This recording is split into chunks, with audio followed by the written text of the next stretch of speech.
Hello everyone! Welcome to the Space Viking Chronicles. This is our first episode of Season 2. Are you guys excited?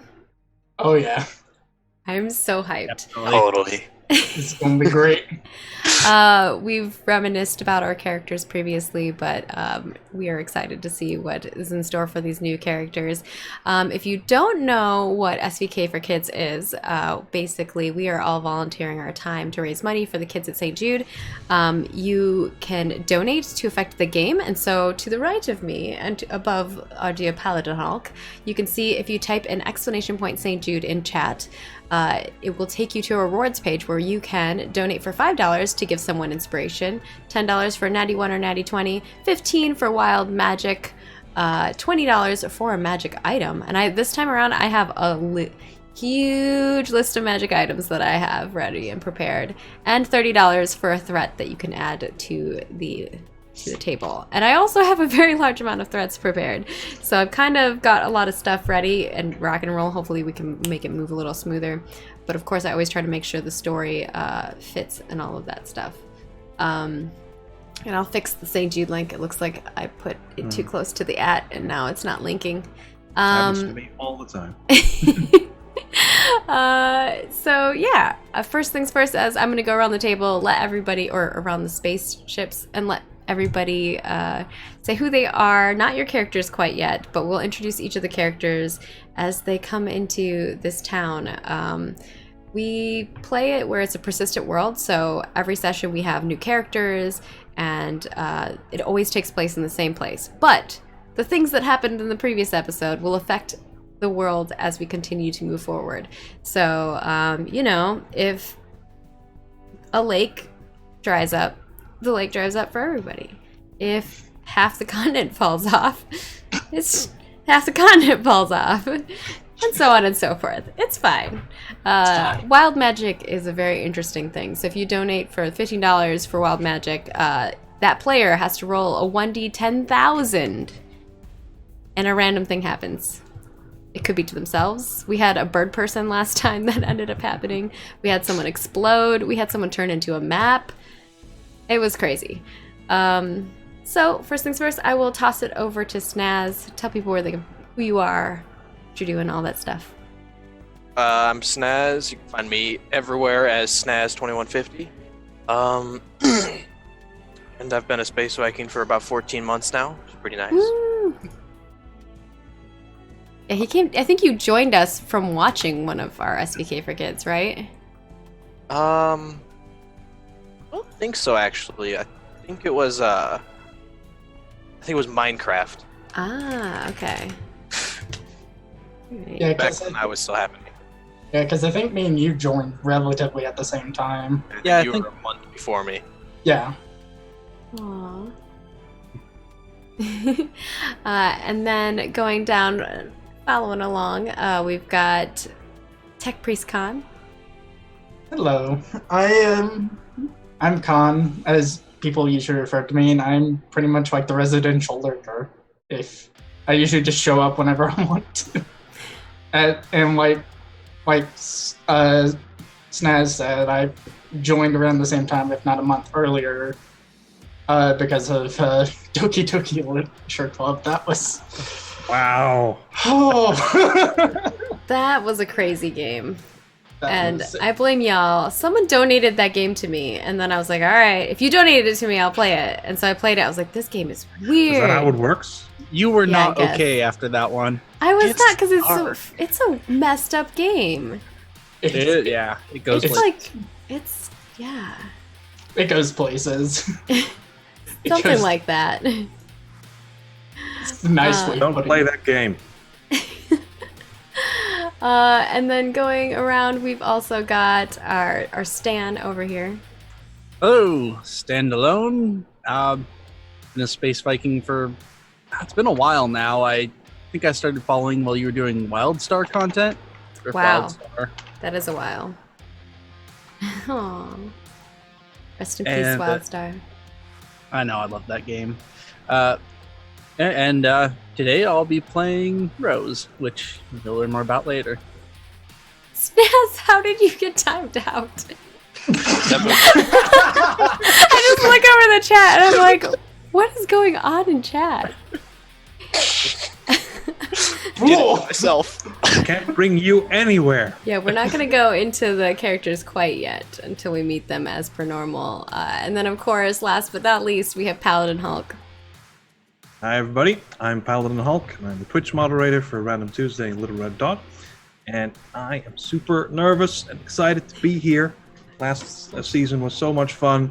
This one promises to be, you know, another chaotic train wreck of the best kind. And I'm glad to get this party started. All right, awesome. I'm going to turn down this music and we're going to swap over to our in-game music, where you can hear the little treading of carts along the street, cobblestone street. You can hear some whispers, some people walking in and out of buildings. But oddly, it's very empty. You hear little bits of city sounds. This is a quite large city that we're gonna be panning into. It is actually called High Helm. And High Helm is located in this large forest. And it is the most well-known city in the Fated Realms. And Fated Realms is this large continent that kind of is split into three, but it's one thing. The main area is High Helm, which houses the High Helm Citadel, which is well known for. They have a lot of priests and priestesses. Their churches kind of has a large following that they've guided people into, and so everyone that's someone attends and is part of court there. To the east, you have a very icy land that not really a lot of travelers go to. Maybe someone who's maybe a hermit might live there or something of that sort. And once it was much larger before that, as they had this expanding mountain range that is over there. But it was split by an earthquake or something of that sort that is split off into another island. And to the east, we have the desert lands. They're kind of run by this crazy scumlord dude who he runs it, but not in a way that is efficient of any sort. So that is pretty much why it's more Mad Maxy over there. It's kind of everyone for themselves. And then to the southwest or southeast is a chain of islands that once were part of this main continent. So this is all the Fated Realm. And we will constantly come back to this town. This is where we're going to start. And we're going to first meet some twins, I think, is going to be the first thing. We pan in as two young... Well, I guess I'll let you guys describe yourselves. Are coming into the town. As you come into the town, you hear the cobblestone. You hear little bits of city sounds. There's tons of large buildings. When you first enter the town, it's more residential, and then as you get closer to the central area of the town, where there's much larger buildings and the citadel's there. I mean, you can see the citadel for miles and miles before you even reach into the city from the forest. But as you get closer to where the citadel is, it starts getting a little bit more lit up, whereas like all the residential areas were completely dark and quiet. And I'll pan over and I'll let Rosie and Maya tell us what you both look like. You can go first there, Stan. All right. Well, Rose is a pretty young half-elf woman, half-drow specifically. She has, due to her drow and human, lineage, she has sort of a pink color to her skin, which is how she got the name Rose. Her hair is kind of the long. It's a little like pinkish reddish too. She has dark purple eyes. Fairly soft features. She She looks. Well, she looks, young like she is. Wearing not too flashy clothes. Just kind of like traveling tunic type stuff. And carrying like a fairly big backpack. And, oh, that's Rose. Okay. Whereas on the other end, Maya has the typical complexions of a drow, kind of dark obsidian skin, green eyes, whitish hair, but it's on the shorter end of stuff, kind of longer on one side versus the other. She wears kind of a cloak that covers most of her head, and her clothes are a little bit nicer. Like, it's definitely more so, or like, unlike Rose, is a little bit more flashy. Like, definitely, she wants attention brought to her to a degree. And as I found out, she's a little bit shorter than Rose, which is interesting because Maya's the older one of the two. By quite a bit, by, being full elf. Yeah. Okay. And what's your relationship like?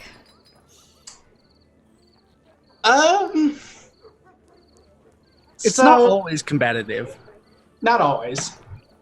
Just more so on the ends of how they handle situations tends to bring up the arguments, probably. Yeah. Yeah, there's some clashing of the personalities a lot of the time. And the choice of combat. Yeah. Do you have any other siblings? I think don't. it's just us. Yeah, as far as we know.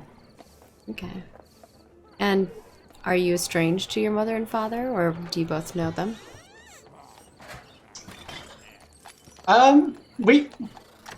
Maya knows her mom. Her dad is dead, and that's why their mom moved on to the human that is Rosie's father, who she is not a fan of. Yeah, and Rose was raised by both parents. Okay. So you have a stepfather. Yeah. Again, choice in combat. Cool. And why did the two of you come to High Helm? I think for Rose it might be kind of a two-part thing. One, she actually is an artist. She's with the local Artisans Guild from her hometown. And I think that this is like being a huge city like this might be a good place to experience a bunch of different arts and to learn about them, things like that. And another is it also might be a good place to find experienced mages to help her control her wild magics. Yeah, you've heard word that there has been a lot of strange magics all throughout the realm, but the most experienced mages or priests that have been curing, you've been hearing words of curing, primarily young children have been being cured here in the Citadel. So that is maybe why you're going closer to the Citadel. Maya's reasoning for probably going also is more so just to see.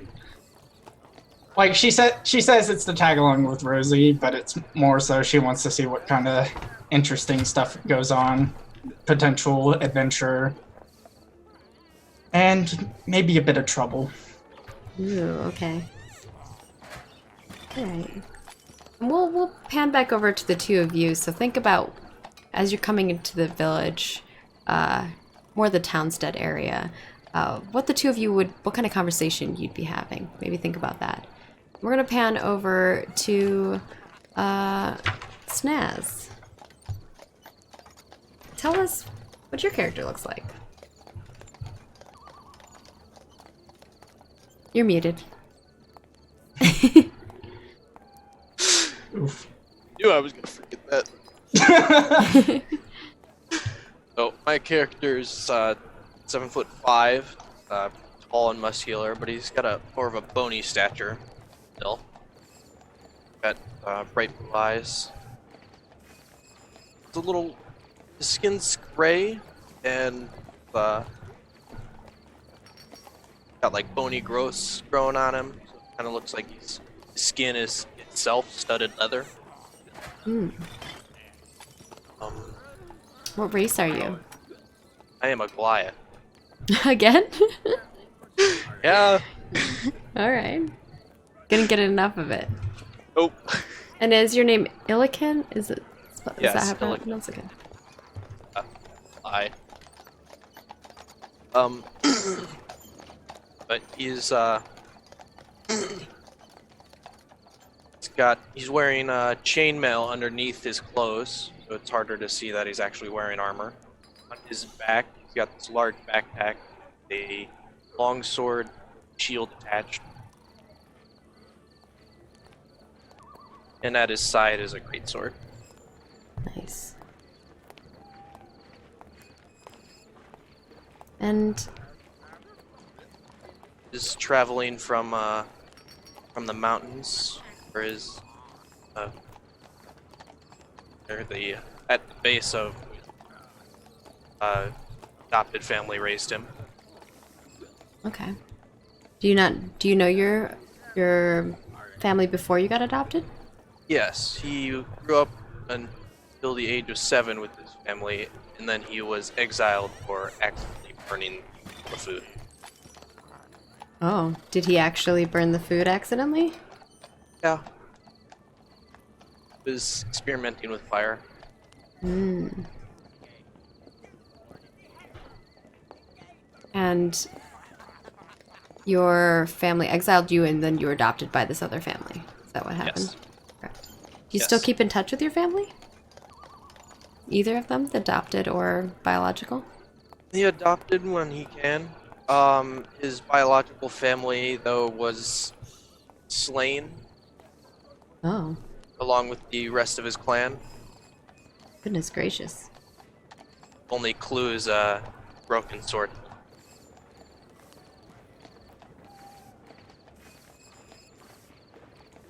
What's the broken sword look like?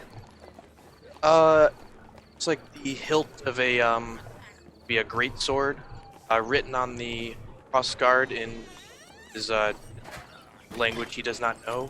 It is Draconic. So he is traveling to try to word deciphered so he can figure out may have built his plan. Okay, so you're coming to the town to find somebody who can maybe translate this. Yes. Okay, cool. Yeah, I like that. And then we'll pan over to Mortimer, aka Paladin. Tell us what your character looks like. Hello! My name is Mortimer Jones, and I look something like this. Gonna try to link it in the chat. Don't get banned. There we go. Success.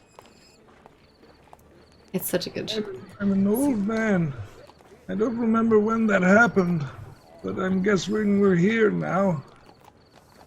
Are you human? Yes. Last I looked, I was human.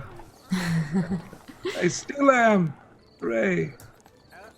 Although at times like this, I wish I was an elf, so I wouldn't be quite as old as I am now. Be careful what you ask for.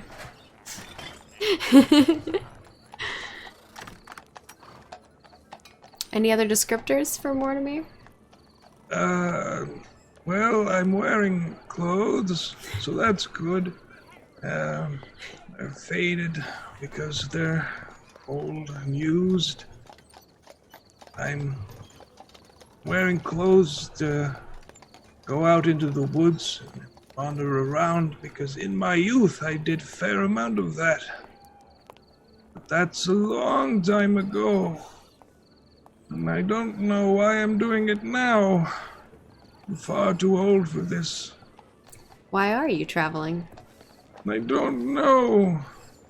I don't remember why I'm here. Okay. Where am I? Okay. Okay. Out of character. Obviously, your in-game character. I You know, don't. yeah. You don't know. Out of character. Out of Do you character. want to share what you don't know, or do you want to keep that been secret? in an old folks' home, because that's where old folks go, Okay. hopefully, and not like, the street. But he's been very wealthy for his whole life, having merchandised his incredible fame as a D-list celebrity, Are you a folk hero? Is that your Yes, I'm a background? folk hero. Okay, cool. which has the amazing background thingy that folks let you sleep in their house for free, which is just the best, because he doesn't have a house, so that's gonna come in handy. And it's not just like one thing, because the folk hero gives you like some choices, like what did you do to get hero status? But like he did a bunch of stuff, and then he merchandised the crap out of that. Nice. What did Not he do? just him. What was he most well known for? I have that written down. The first book that was Ooh. written about his adventures is called Mortimer Jones and the Saltwater Spirit, where he Ooh. and his wife investigate a lake that has turned into saltwater, killing all the fish. And it turns out that a pirate had retired to live in this town, and the locals were like, I don't know about this pirate guy, he looks scary. So they asked him to leave, and he was like, I have as much right to live, blah, blah, blah. And they killed him, drowned him in the lake, and his ghost turned the lake salt. And they investigated. Salty ghosts. You That's mentioned the first book, but you mentioned a wife. yes, he and his wife, ex-wife now, Wendy, like Wendy. they did all their adventures together. But like when the adventure stopped and the merchandising began, she was out because her role in the adventures was getting decreased. To put more focus on the very merchandisable character, Mortimer Jones. Because So he kind of got full of himself, you might say.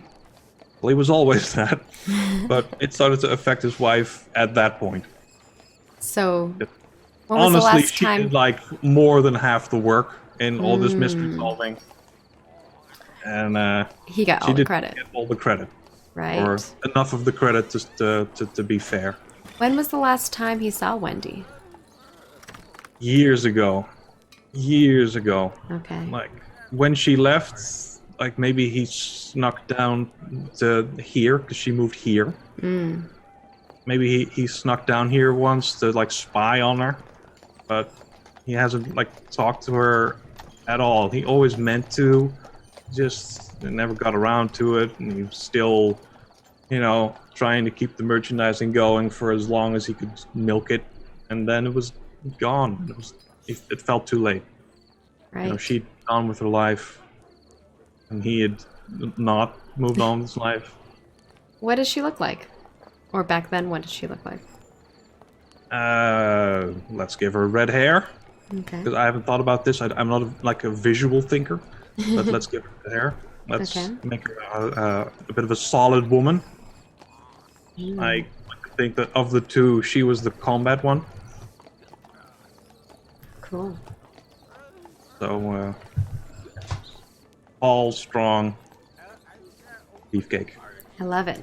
All right. We're going to pan over to the sisters as they're walking into the town. You just see the dim lights of like oil lamps in the street. You hear a carriage pass you by. A man on a horse is kind of like, riding the horse through with a carriage on the back of it. And you just hear that. Otherwise, the town is pretty quiet. It's pretty late. What are the two of you saying to one another?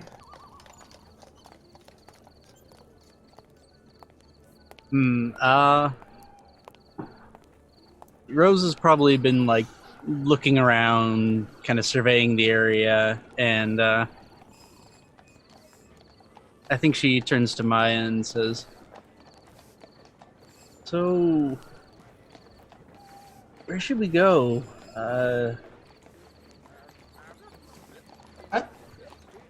I'm not too sure. You're the one that wanted to find some people around here. I just followed.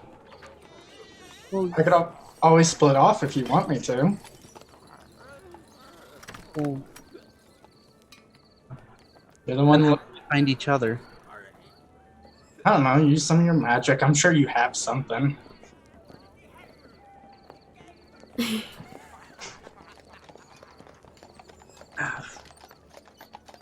Let's see. Is there anywhere that she would think to look to, like, ask for information about the city?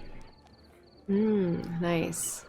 Well, let's see how much you know about the city. I would allow a history check or a religion or yeah, I think those are the two main ones. All right. Hey, first roll of the game. First roll of the game. Woo! Oh yeah, and you'll have to do up in the next to spells. This little Yeah. cog, you can change it so it's not always roll advantage. You can do query advantage. Thank you. Yeah, no problem. So with a 14, what are you looking? What was the question specifically again? Well, right now she was trying to think of somewhere to go to ask about information about the city itself, like where she might be able to find. I guess for one, she wants to know where the Artistry Guild is, or the Artisans Guild. Okay. I think as an artisan yourself, you probably know where the Artisans Guild is, but it's late and probably no, it's not open right now, but you know that it will be in the morning. So maybe if you come back in the morning to that area, you should be able to find your way there. And you've seen this building before. It is this large structure. It almost looks like a factory of some sort, with like whirring gadgets and gadgets on the outside of it. But upon going through the double doors, it has all these little subsections with different crafts and stations, and people rent out those stations sometimes, or some companies sometimes will take on segments of those and rent and purchase the area for a bit of time. Usually when they're smaller and they're like up and coming businesses or artisans, or an artisans guild. So you've seen the building before. You've probably maybe even been there once or twice, when you're trying to like sell your goods and stuff. But you know that it's not open currently. All right, then I imagine they'd be looking for a place to stay. Yeah, sure. There are quite a few inns, so you could look for something on the high end, you could look for something on the mid end, or you could look for something on the kind of like super low scale, or you could just knock on a residential house door and try to see if a kind stranger would let you into their house. Or the other option is you could just, you know, break into a barn stall or something of that sort and try to sneak and stay and sleep, whichever may be your kind. I'm giving all the options.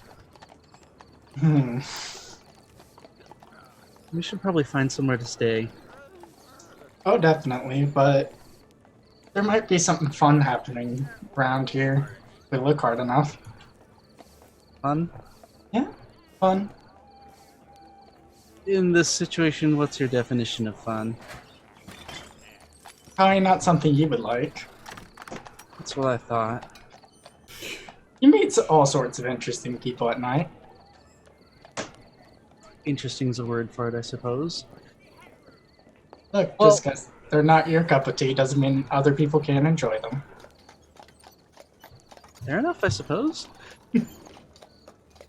Well, why don't we find someplace to stay, and then you can run off into the night and come back when you want?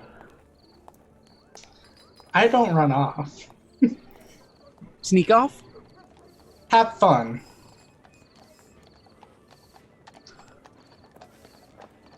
And as you say this, You do look around, Rose, and you see a couple different. You know that there's like one. Which type of inn are you gonna look for, or where are you trying to stay? Probably like maybe medium range or something. Okay. Yeah. Let's see. As you travel, you go a little further into the town, and you find a place called the Vulgar Viper Tavern.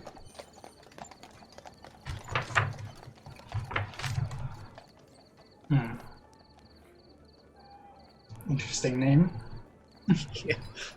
On the sign, there's like a kind of wooden sign that's dangling from a post above the door, and it has a chalice with a snake wrapped around it.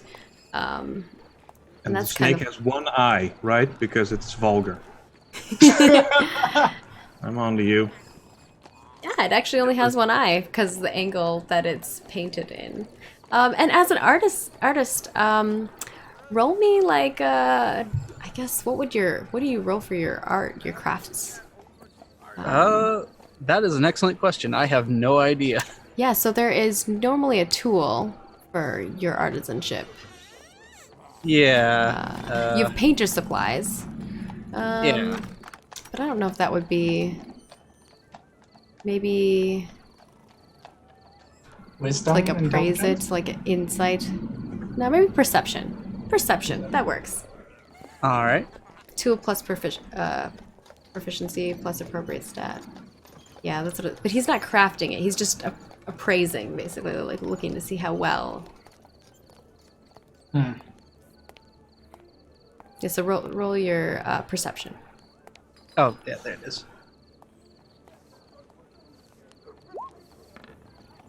19. Nice. You think you could do a better job. You think that maybe you could create something like that very quickly with maybe even the supplies that you have on you. It's not really her style, but yeah, she probably could. Yeah. And as you go to open the door to the inn, you can smell this lovely smell of like hot bread, almost. That's what it has the smell of, and you can feel the warmth coming through. You see an old man kind of stumbling, talking to himself as he's walking forward down the street, and he actually bumps into Maya, and this is Mortimer. Hello. Oh, I'm sorry. Watch it. What are you even doing out here, old man? I don't remember. I'm lost. Am I supposed to be here? Maya just gives Mortimer just an odd look. Do you know who I am, young lady? I don't know you. Oh, that's disappointing. The Can two I of do a you, history? yeah, both of you roll your history.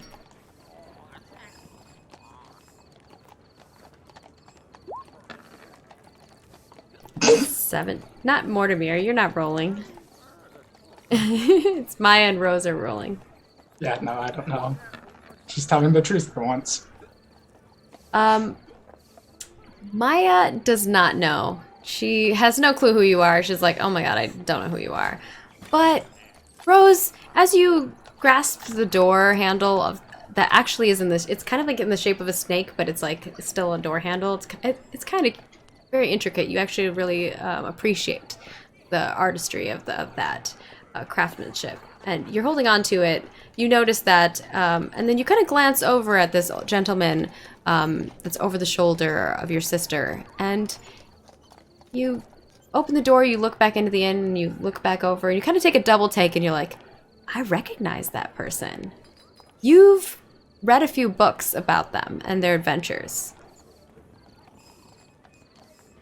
Primarily because you saw your sister reading them, and you kind of just like over the shoulder looking, because your sister's more into the adventuring, I would assume. Oh, Yeah. yeah.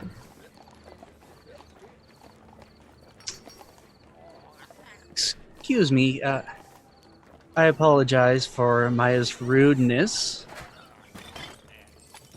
Is your name Mortimer, by chance? Yes, that's me. Do you know me? Not personally, but I've read about you. Oh, yes, the books. Oh, I remember them now. Oh, good. Am I supposed to be here? I don't remember. Oh, I'm afraid the books don't say anything about that I recall. Oh, Wait, hold up. You're that Mortimer? what Mortimer? Nudges with her shoulder. I expected a bit different, honestly, from the description of the books. You just seem a bit older. Maya. Time does not stand still. But when I was young, I was a legend. Isn't that right, Wendy? Wendy? He says this, and you look around, but you don't see anyone else. If you've read a lot of the books, you do know that Wendy was a part of that adventure, and she didn't get a lot of credit in the books. She's kind of like the side story character in the storylines. They start off as like a solid team, but as the books go, she gets sidelined because she doesn't want to play the merchandising game. But their relationship is like a core part of the book series, at least until she gets written out completely. She just kind of gets written out. I don't think she's here right now. Clearly. She must be in the bathroom.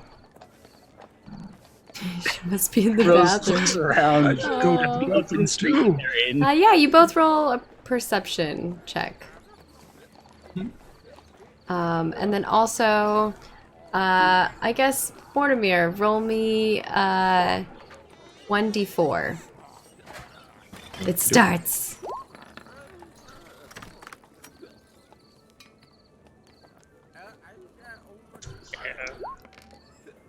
Maya, you look around and you don't see anyone that looks like the description of Wendy. I mean, you've read the books. You kind of have an idea of what she looks like, or what you imagine she looks like. But now that you've seen Mortimer, you're like not really sure what she would look like. But you don't see anyone that maybe is around his age, if that's what you're kind of like looking for, and you make that judgment. Only one left alive of my entire age bracket. Rose looks around and is a little confused. You don't really see anyone. You think maybe he's kind of losing it. You do see an older woman sitting inside, but you can't really make out what she looks like. Because you're closest to the door. You're like looking in. Yeah. Good. Go ahead. I think Rose just says, why don't we go inside? Do you have somewhere to stay, Mortimer? Don't know. Is this my house? No, It's old up at man, the this sign. is an inn. Oh. And I don't think I live here if it's an inn. Maybe I have a room. I walk in. Yeah. You all walk in, and actually, as you walk in, you can see Illican. You are actually at the bar in the inn, and you see these three people walk in. Roll me a history first. Rose probably comes in last. I think she holds the door for everyone. Ever the gentlewoman.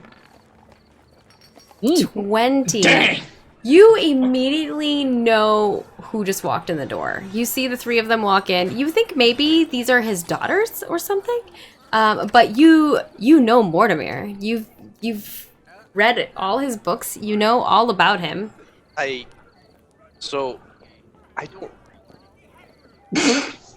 Okay. You've seen imagery of him. You've seen the puppet show. Yeah. show. There's a puppet show rendition play of his Okay. and there's probably a The musical. books have fallen out of favor, but the puppet show is still real popular. And Maya, you get a I think these are these natty ones or natty 20s? I don't know. No, people didn't leave their description for their donations. Maya, roll me a 1d2. We'll see if you get odds are 1 or odds are natty 1. Mine is supposed to be a nat 20 Oh, because you get to pick them when you donate, but I guess it doesn't come over. I got a 2. Yeah, it didn't show up in my. Want me to roll again? No. Your roll showed up when he said you get to pick it. It doesn't say actually what reward you got. It's a little weird. Okay, you're supposed to be 9 Are 20. you able to see who donated? Because mine was a natural 20. Okay. So So yours, actually, Maya, you get a natty 20. And then Anonymous donated $10. I guess maybe we'll have to change it because it doesn't actually say what the reward was that you donated for. One natty 20. And you can roll me a 1d4. See who gets the next one because it doesn't say on their donation. Weird. Because I think it said so on the pop-up. 3. Yeah, but it doesn't show up on my Steam Streamlabs. So Rose, you get a roll me a 1d2. Odds are 1, 2 is a natty 20. I just say that I rolled the first nat. Yeah, you did roll the first nat 20. And it was your Good first try, roll. bud. It was your first roll and it was a nat 20. Well done. And it was the last. Stan, Well done, did you good sir. did you roll? Oh, me. Sorry. Yeah. 1d4 you said? Yeah, 1d2. 1d2. You're deciding if you're getting a natty 1 or 2. 20. I meant it to be a 20. Yeah, you are Paladin Hulk. Maya just got the natty 20 for yours. This is a different good. one. That's fine. Get a natty 1. Your next roll will be a natty 1. Remember that you have to use those first. So if you donate for a nat 1 or nat 20, do let me know which one it's donating for. I don't know why it's not telling me. And write it in the comment box because that shows up. Yeah. I don't know why it's not telling me. The rest doesn't, so... It doesn't even say when you look at, like if you go to Tiltify and you look at the I'm donation looking section, now. it doesn't say. That's so... Disappointing. Yeah, it's disappointing. Maybe I'll have to change it. I'll mess with that while y'all are role-playing. I'll fix her up. So... Yeah, you recognize Mortimer immediately. As he walks in with these two young... I think they're like half-drow. ladies. Rosie's half drow, Maya's full drow. Yeah. Half drow and a full drow. Wins.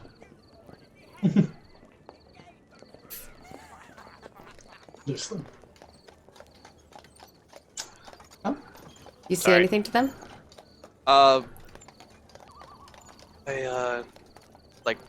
Welcome to the inn. Can I get you anything to drink? Sure. I'll have a beer. Feel like it's been a while. Is Illiken the barkeep, or is he just...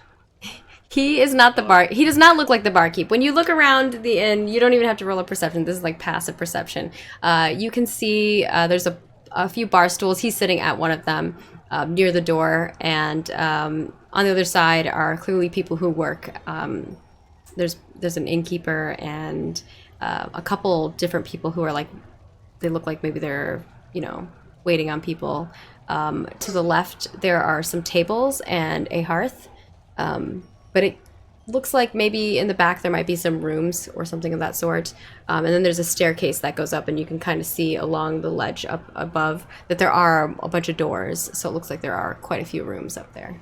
Probably like, upon first inspection, maybe like 12 doors that you see upstairs.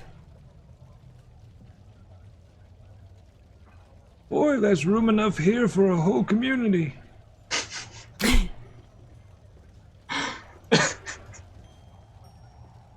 That's the point of Perhaps a tavern? all should sit down and order a drink. Nice. First, I'm going to the bathroom, because I feel like I've been walking for days.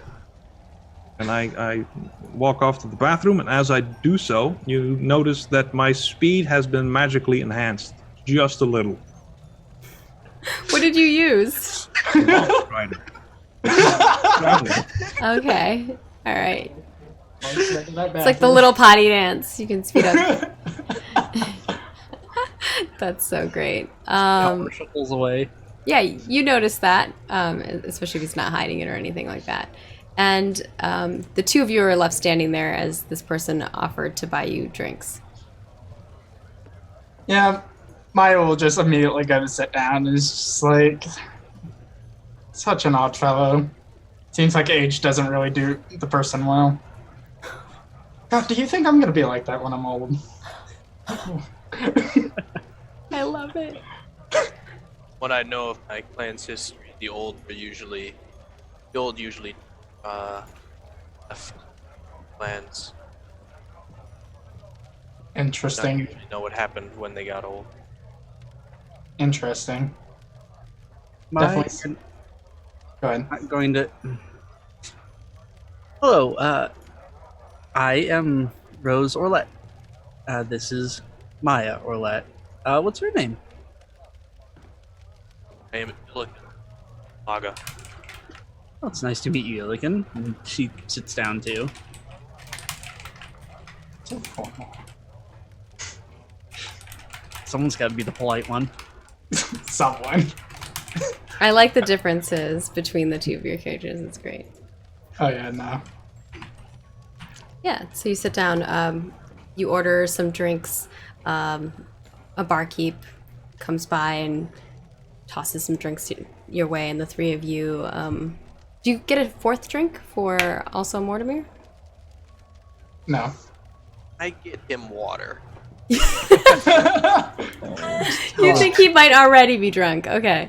You get him water, yeah, they no problem pour you a mug of water, or like it's different. Like yours all are in steins and his is in like a little what do you call it? Like a Sippy cup. Hmm? No, it's like a round wooden like little barrel cup type looking thing. I come slides it back over and the table. I'm looking lost.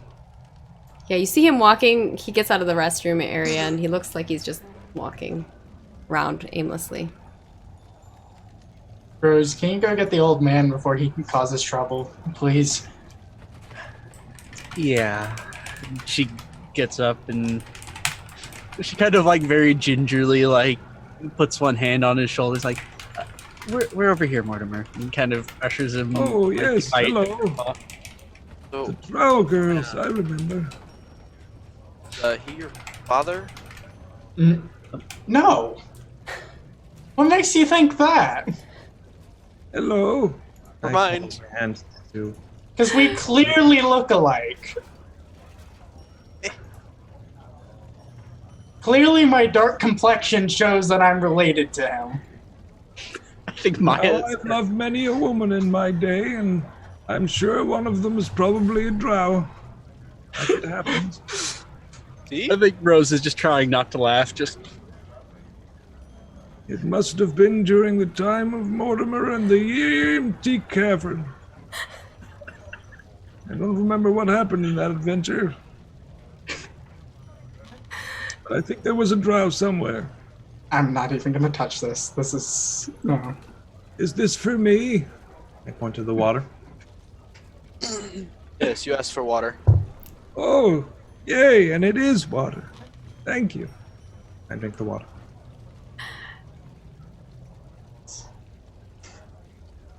so, Illiken, are you from the city? I am not from the mountains.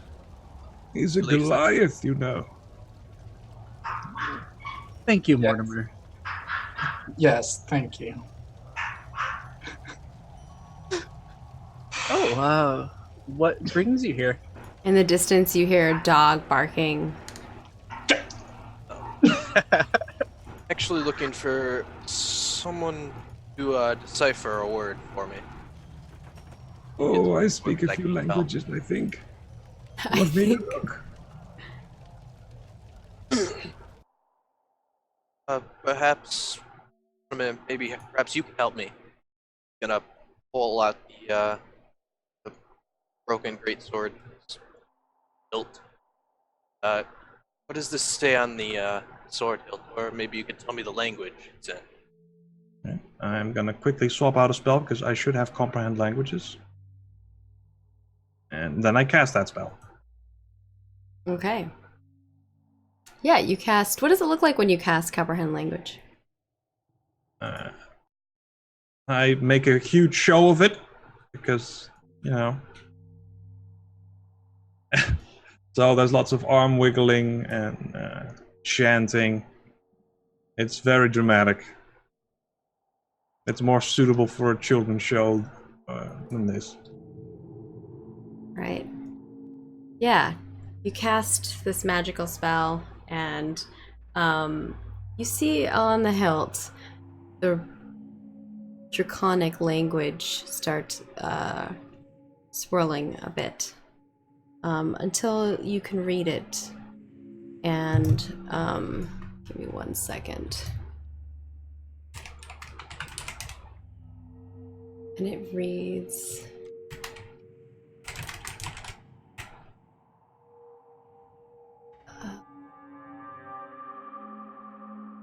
Arctic hounds. I think it says something like Arctic paws or Arctic pals or something. Thank you. And what language is it? It's draconic, the language of the dragons. That usually signifies great power. So you might want to hold on to this real close. It will be with me until I solve the Does issue. anyone else speak Draconic? Rose Okay. does not. Okay. I can't. Everyone roll me a history check. Or religion, I would allow either.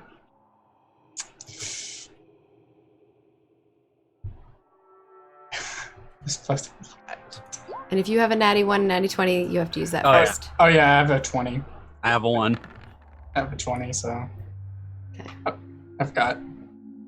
Rose That's- knows nothing about this. Rose is like, Arctic? What? And who else do we have? Elikin with the 14 and Mortimer with the 15. Okay. We'll start with 14, 15, then we'll go up to the max. So with the 14 Illiken,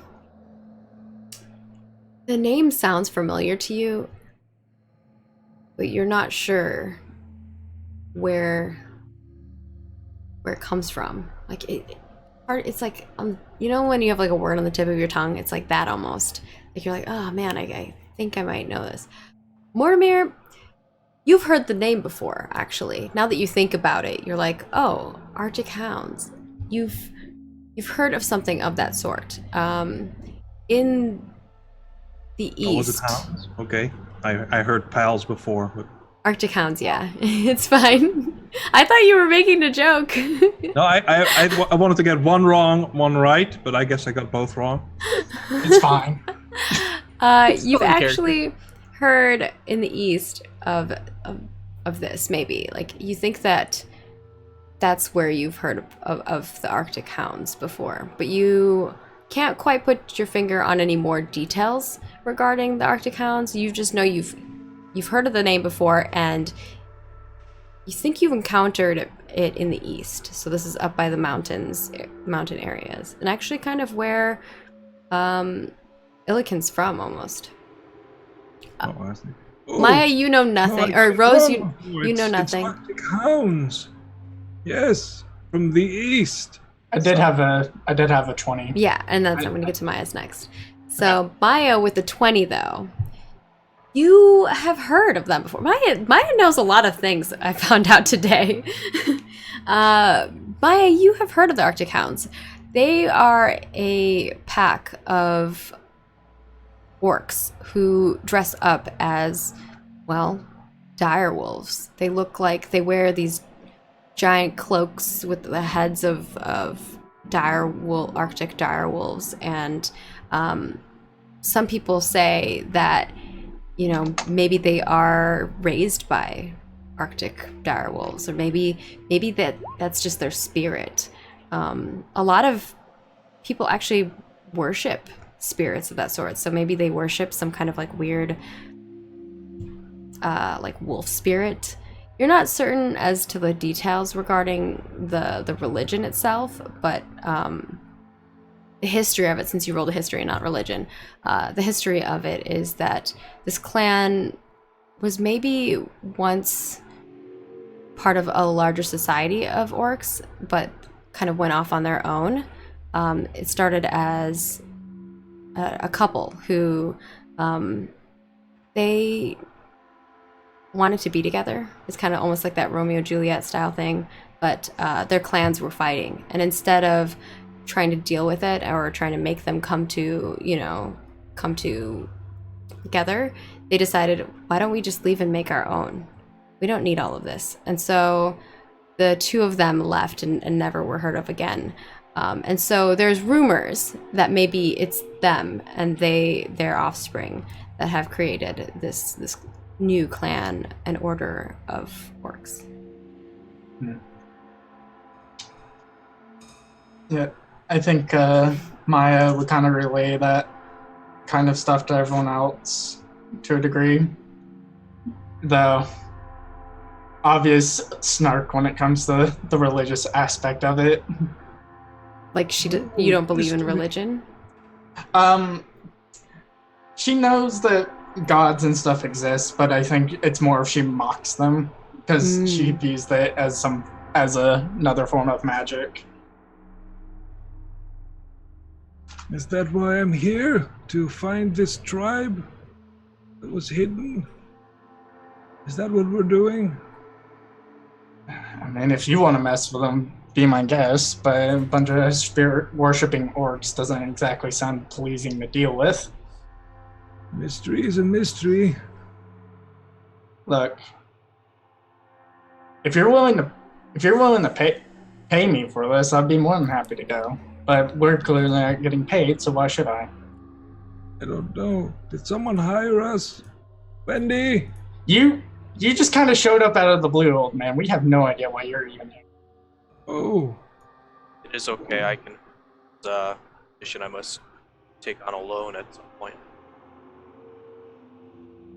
You're gonna go. What are you gonna do? Not prepared for such an arduous journey. Like, what are you even gonna do? You're just gonna show up? You're just gonna show up with a broken sword and just be like, yeah, this thing's. What is this thing? That's gonna go well. Yes, I'm gonna show up with this broken sword and this. He pulls out the great sword. Nice. My, you are so full of intelligence. Thank you. I try. Clearly it radiates. And as you pull out this sword, and you're talking about orcs, someone at another table nearby kind of is looking over at the four of you and has been looking at you for a while. And you kind of feel, you know that feeling where someone's like staring at you? You can feel it. You all don't kind take of kindly to our kind around here. You all kind of like turn your faces all at the same time as you all have this feeling. So we notice the person staring at us. Mm-hmm. Maya will look directly at him and just go, "Can we help you?" They immediately look back away, like as if they were like weren't looking at you. Hey! And she starts approaching him. 5 silver, and There doesn't appear to be a line, so you can come on over. Yeah, you approach and immediately the person stands up. They're wearing like a cloak over their body, so you can't really see who they are or what they are or anything of that sort. And they like start booking it for the door. She's gonna try to grab him. All right, roll me athletics to grab them. Oh, Rose no. immediately yells at Maya for that. Nice. A 9. They slip. Well, I guess I have to like counter roll, so I'll do roll on my end.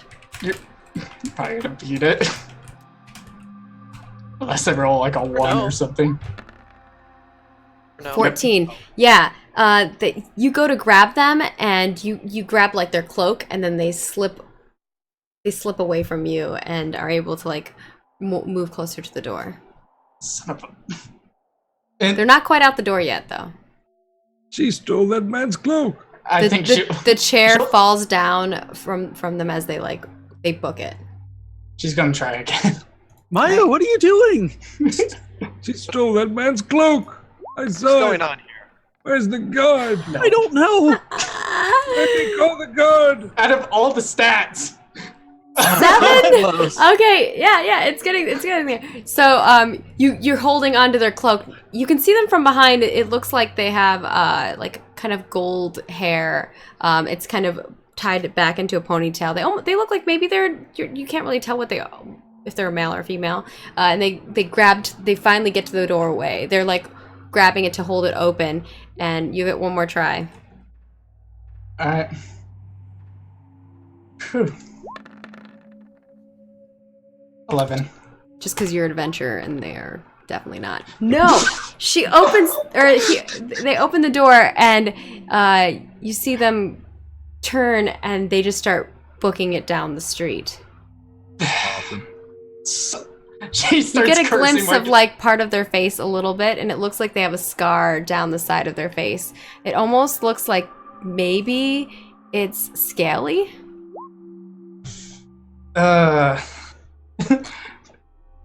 Maya, you can't just attack people in a tavern. There's a difference between attacking and asking. The fact that they flew away like that has nothing to do with my actions. You stole his cloak. I stole nothing. What do you call that thing in your hand right there? Ah, mystery solved. Another one for the books, everybody. Look, old man, when someone's eavesdropping on a conversation like that, it can never lead to good things. You should know this by now. All the time, I'm a famed public speaker. Anyone who is a spellcaster or who has Arcana trained may roll an Arcana check. I have...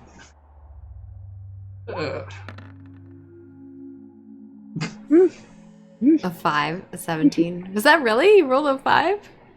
That was I rolled a 1. Oh my gosh. Anyone else? Is that it? Okay. Rose, as you don't really notice anything. You're so caught up in your sister just ran after a random person and like chased them almost halfway out of the tavern. You're so confused as to what's going on. She has been having such an attitude ever since you got into the town, and you're just trying to like figure out what's wrong with her. Like, why is she being so rude to people? Meanwhile, Mortimer, you're talking about how you're a famed speaker, but at the same time, even with your old age, you see the glint on this cloak, and there's something about it that looks much more refined than any cloak that anyone else at the table is wearing. You think that maybe there's some other kind of material utilized in this cloak that might make it more valuable. It's an expensive cloak, too. It must be worth a lot. Yeah. And I with great difficulty, get myself out of my chair and walk over to her with the cloak. Mm-hmm. Let me have a look at that thing. She'll just kind of palm it to Mortimer. Retrieve my sword hilt. First, I look to see if they have their name embroidered in it. You never know. As one does. Roll me an investigation. I think that's an investigation. I like that. I think at this point, Rose is just pinching the bridge of her nose. Just 21. Yeah, there actually is. You know I was a famed investigator in my youth? It has the letters M, N, S. I think it's Z. Yeah. M.N.S.Z. Look, it has letters in it. That must be this fellow's name or something. Weird name. so maybe we can find who to give the cloak back to. I make an announcement to the tavern. There's other people in here, right? Yeah, there are. Does anyone know They're what all kind of actually staring. SC means?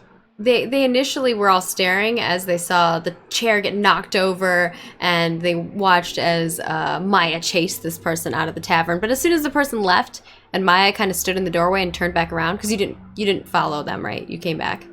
Yeah. No. As soon as she turned back around, they kind of like lost their interest again. Because at first there was whispering, and then they were like, "Oh, okay, whatever." And you shout to everyone, Mortimer, and you're asking what specifically? Does anyone know what MNSZ means? One person shouts at you. It's like a gentleman who is kind of bulky, and he shouts to you, and he's holding like a mug, and he says, "Pipe down, old man." Oh, I'm sorry. And I sit back down. Oh. Oh. Look. Yeah. Go ahead. So towards the man who told Mortimer to pipe down, I'm gonna give him a death stare, Ooh. Okay. and that is no way to treat your elders. Are you trying to intimidate them? Yes. All right, roll me an intimidation check. My charisma isn't good. My strength is it. It's fine. Ooh. Hey. Pretty good though. 17. Yeah. Do you stand up when you say this? Is that what you said? No. You stay. But I You stay haven't put my seated. great sword away yet. Okay. Yeah, you're holding your greatsword. You shout at this person. They kind of recoil a little bit back in their seat. At first, they were like super, kind of almost cocky, but then they kind of just like, they like kind of realize that they need to be quiet, and they like continue drinking their beer, and their friends just kind of like hushedly chat with them at the table. They look I like think Rose he probably shrinks isn't back going to a little cause you bit. too much trouble. Did you want to follow up and chat with him more, or was that it? Okay. That was it. I look and see if there's anything in the pockets of this cloak. Ooh. Or if it even has pockets. It could be a woman's cloak.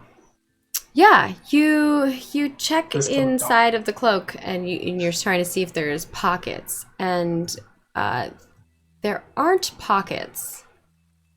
But again, the fabric, there's something about it that has this like element to it. Looks really nice. This is a quality cloak. Might be magic, I don't know. Well, clearly, if the person didn't want it because they let me snag it, Because I you don't think that's how attacked them. stealing works. I didn't attack. You didn't see me pull out my weapons, did you? You were gonna stab him? Oh, You no. assume too much.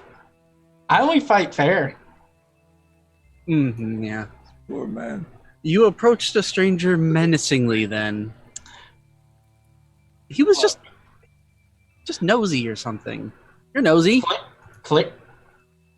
First off, rude. Second off, if they're willing to ease in on our conversation like this, chances are they know something. And the Or fact they that just read Mortimer's books.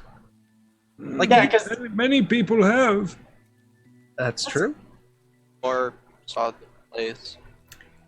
The puppet show, it's really good, isn't it? I love the puppet show. They're my Mortimer- favorite. Mortimer, as you're holding this cloak, it's black and it has these nice silver threads in it, and it feels like so silky and soft. I wrap it around myself, just absent-mindedly. Okay, yeah, it's really nice. Are you trying to attune with it, or are you just putting it on? No, I'm not trying to attune to it. It might happen over time anyways. Okay. Yeah, you're wearing it, and it feels soft and silky, and it just feels really nice on your skin. Oh, that's nice. What were we doing? well, something doesn't feel right about that person though. Regardless, I should have chased them. They're probably gone by now.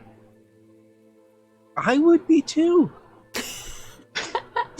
Look, Probably ran straight to the guard. I'm gonna put my greatsword away. Oh no. You might want to be Okay, you put careful your with greatsword stuff away. like that because the drow don't have a good reputation in cities. look, I will do just fine. You'd see it all now. He'll come to the guard and say, "Hey, there was a drow," and then he won't even let him finish and he'll be like, "What drow? I'll get that one." Charge right in.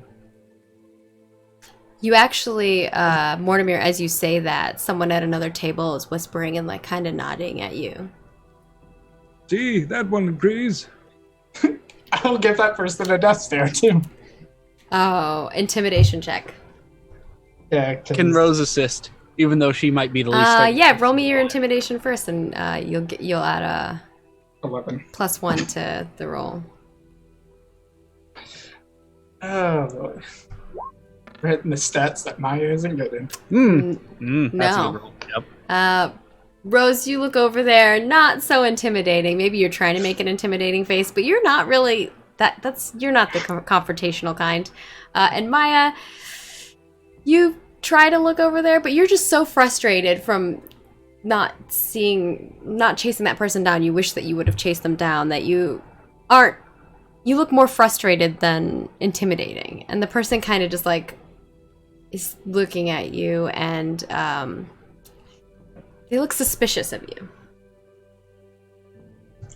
She'll shout over to him, just be like, "Are we gonna have a problem here?" They sit there quietly, trying not to say anything. Cowards. Anyway. Well, regardless, chances are if someone's going to report this, we can at least, there might be a chance, might be able to talk to the guard. Doubt it, considering that the old man's wearing their cloak. You could talk to the guard. Illican, roll me a 1d4. As we have another donation. By the way, I want to do a shout out. Thank you, Paladin Hulk, of course, for the donation. Thank you to our anonymous donator earlier. And of course, we've got 2 more from Rosen and Summer. So appreciate it. Thank you all. And that is, give it to yourself. You get a inspiration. So mark that little inspiration on. For that, you can get an advantage on a roll, on any roll. So you choose. And then we'll go on the other side and we'll have Mortimer. Roll me a 1d4. Hello. Make sure if you all are donating to the right, you can do exclamation point St Jude, and you can affect the game by giving them inspiration, natty 1 or natty 20, wild magic, magic items, or a threat. And make sure that you mention who you wanted to give these items to. And if you're doing the natty 1 or natty 20, make sure you tell me which one you're doing. Yeah, don't Guess trust what? the system. Write it in the comment box. You can't actually have 2 inspirations, so Maya, you get that next one. You Heck go yeah. next in line. Remember to use those because you can only check that box once. Yeah. So, are you going to talk to the guard? What's the plan here? As you all are sipping your beers or your Vasa, your water, and people are looking at you suspectedly. I was like, I think Maya is actually gonna go get up and actually try to look for the person. I think she gets frustrated to the point it's just like, you know what? Screw this, and she like puts on her hood and proceeds out. Do any of you follow? Rose, yeah, she's gonna get herself killed. Do we follow Illiken? Sure, I always fight for those who cannot always fight for themselves. One of these. Like that poor Okay. man whose cloak she stole. I will fight for you. Oh, thank you. I Bless. will also defend you. And I try to like pull my rapier to do a flourish, but it's stuck. Who's the last person through the door? I think it'll be me, Illiken. I'll kind of. Roll me a perception check, and then everyone else who is investigating, roll me an investigation.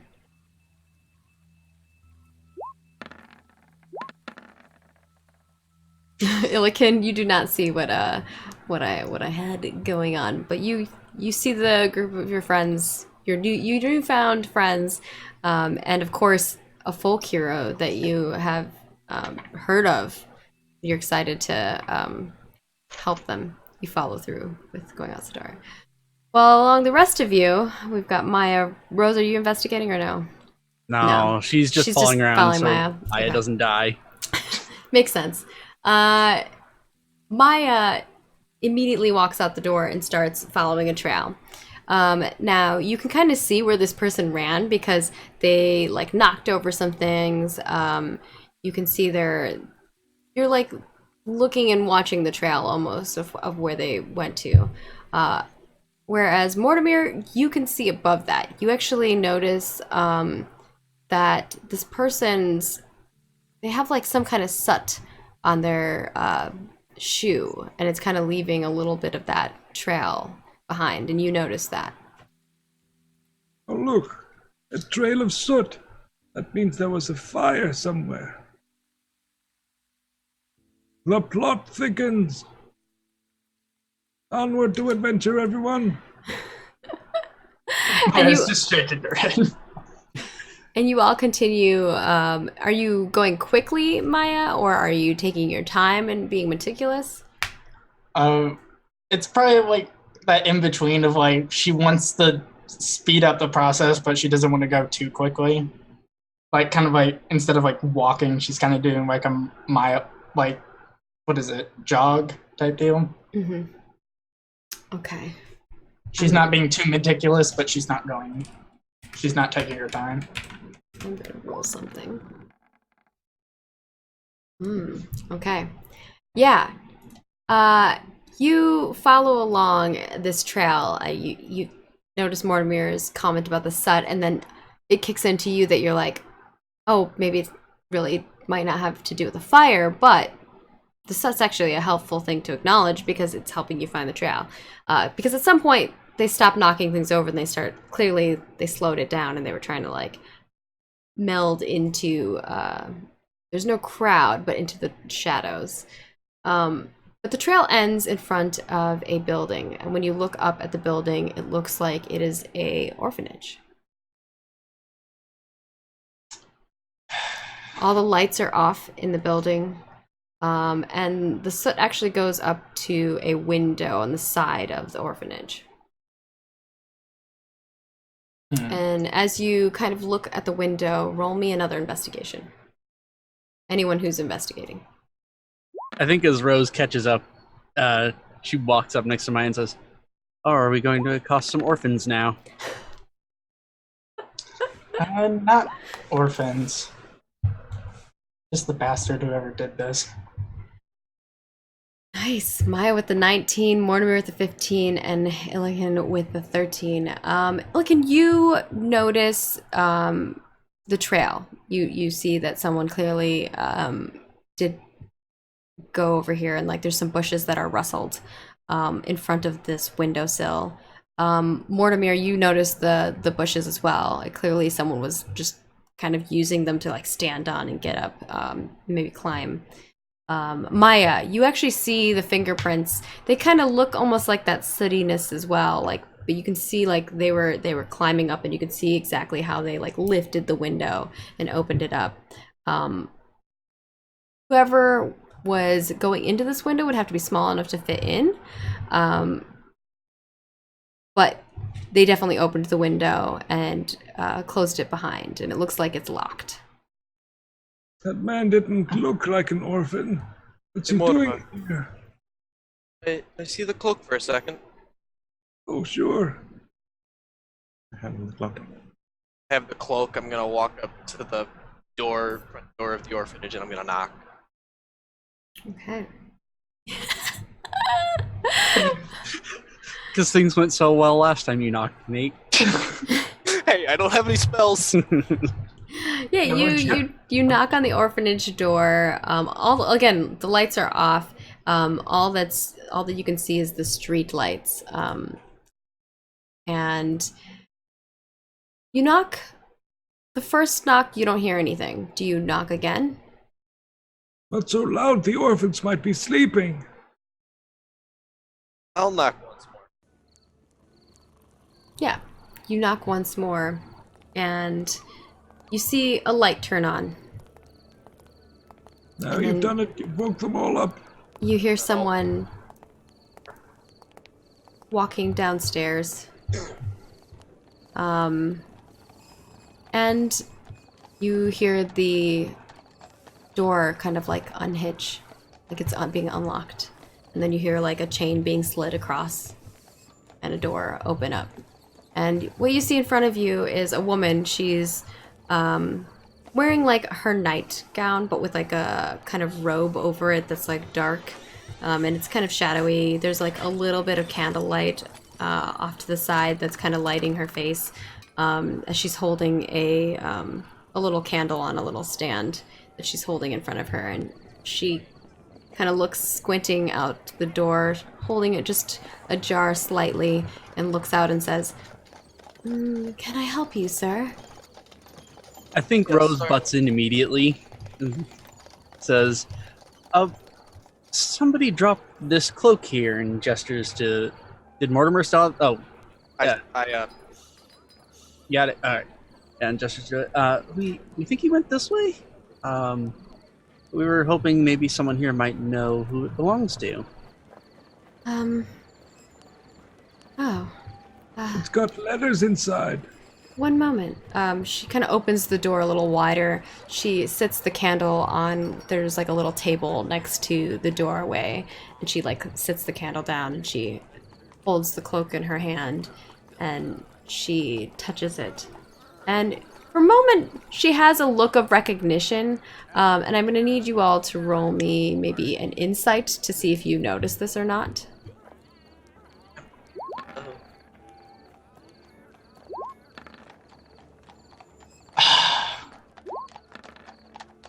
Hey, None of you notice except for Rose.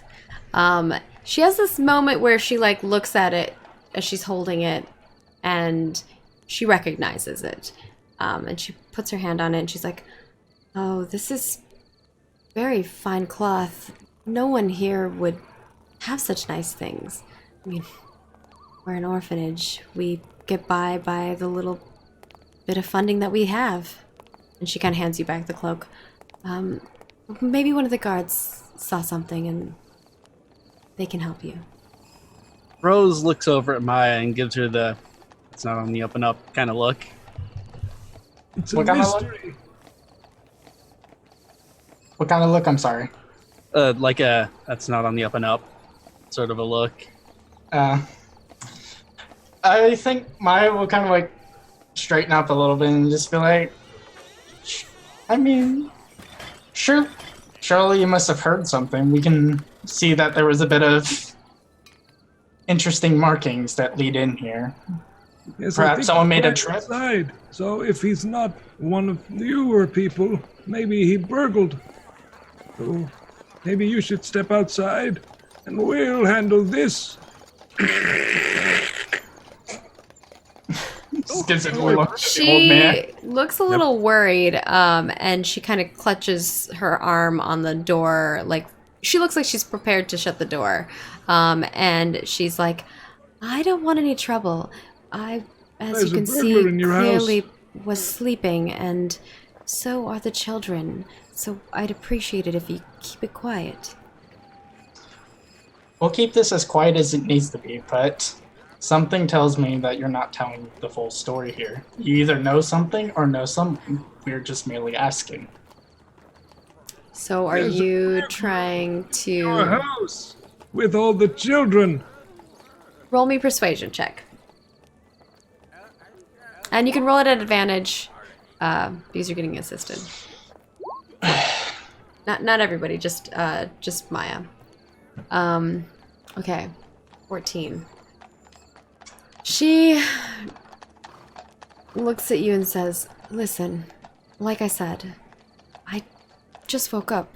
As you noticed, we're trying to sleep here, and I don't want any trouble, but I don't know where this cloak came from, and I'm sure there's someone out there looking for it.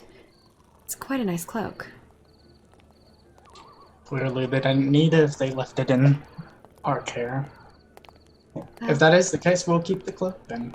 And you can tell whoever had it that we have it. Sorry for bothering. Just thought they came this way. I'm sorry. I didn't see anyone. All right, well, be careful of the burglar that is in your house right now.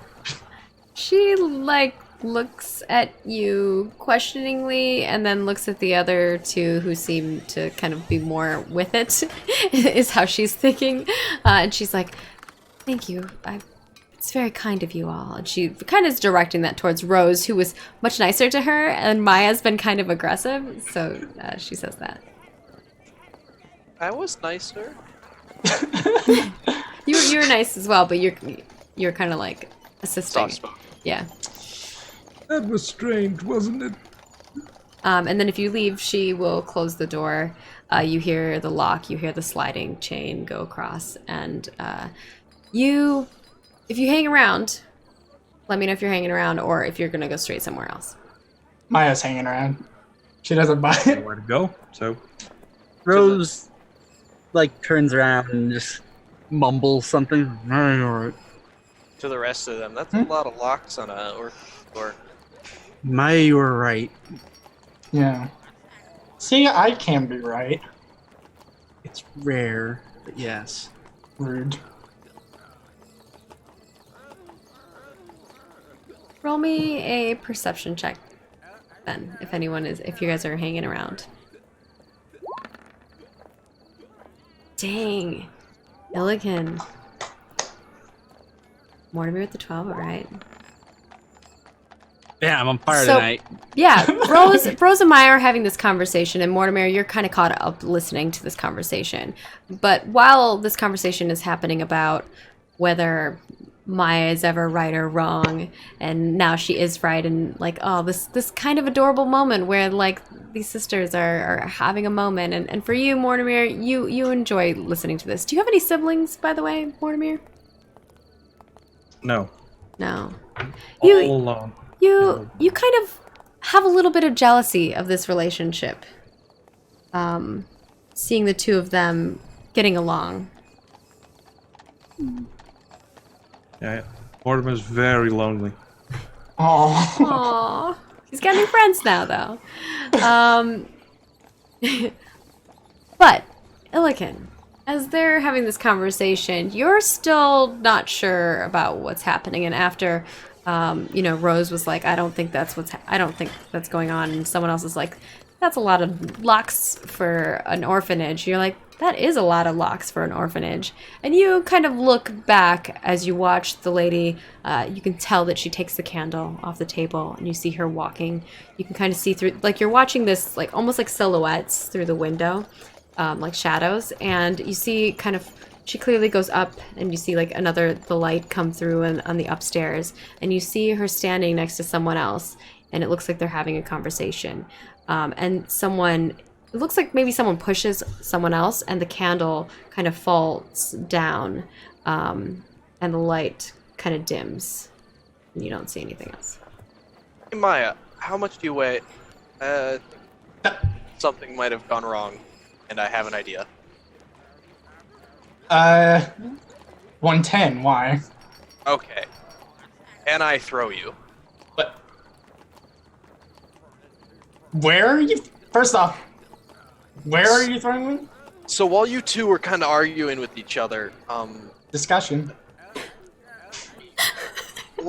woman went back up the second floor. I saw the light.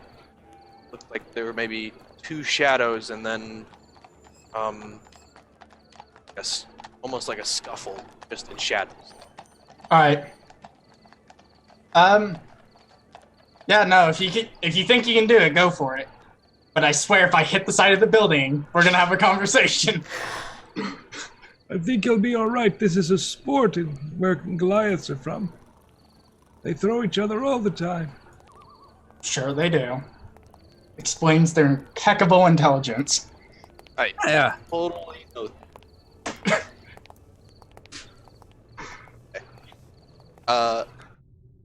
What should I roll? I roll athletics? Yeah, if you're gonna throw her, Yeah. athletics. What is the And roll then to eat a drow? she is going to roll an acrobatics. Heck yeah, something I'm actually decent at. So what you're saying is there's a chance. There's a chance. Alright. So you're I think- what's the goal here? Are you trying to throw her like cheerleader style up to the window? Yeah. Okay. I'm gonna use my inspiration on this. Save. All right. Roll at advantage. Both of you can roll at advantage. 22. Nice. Whoever who brought the inspiration, we got to say thank you again to them. Yes, thank you. We've got ooh, and we got a wild magic too. So thank you, Rosen and Summer, for the donations for the. It came in handy. It helped the crew, but.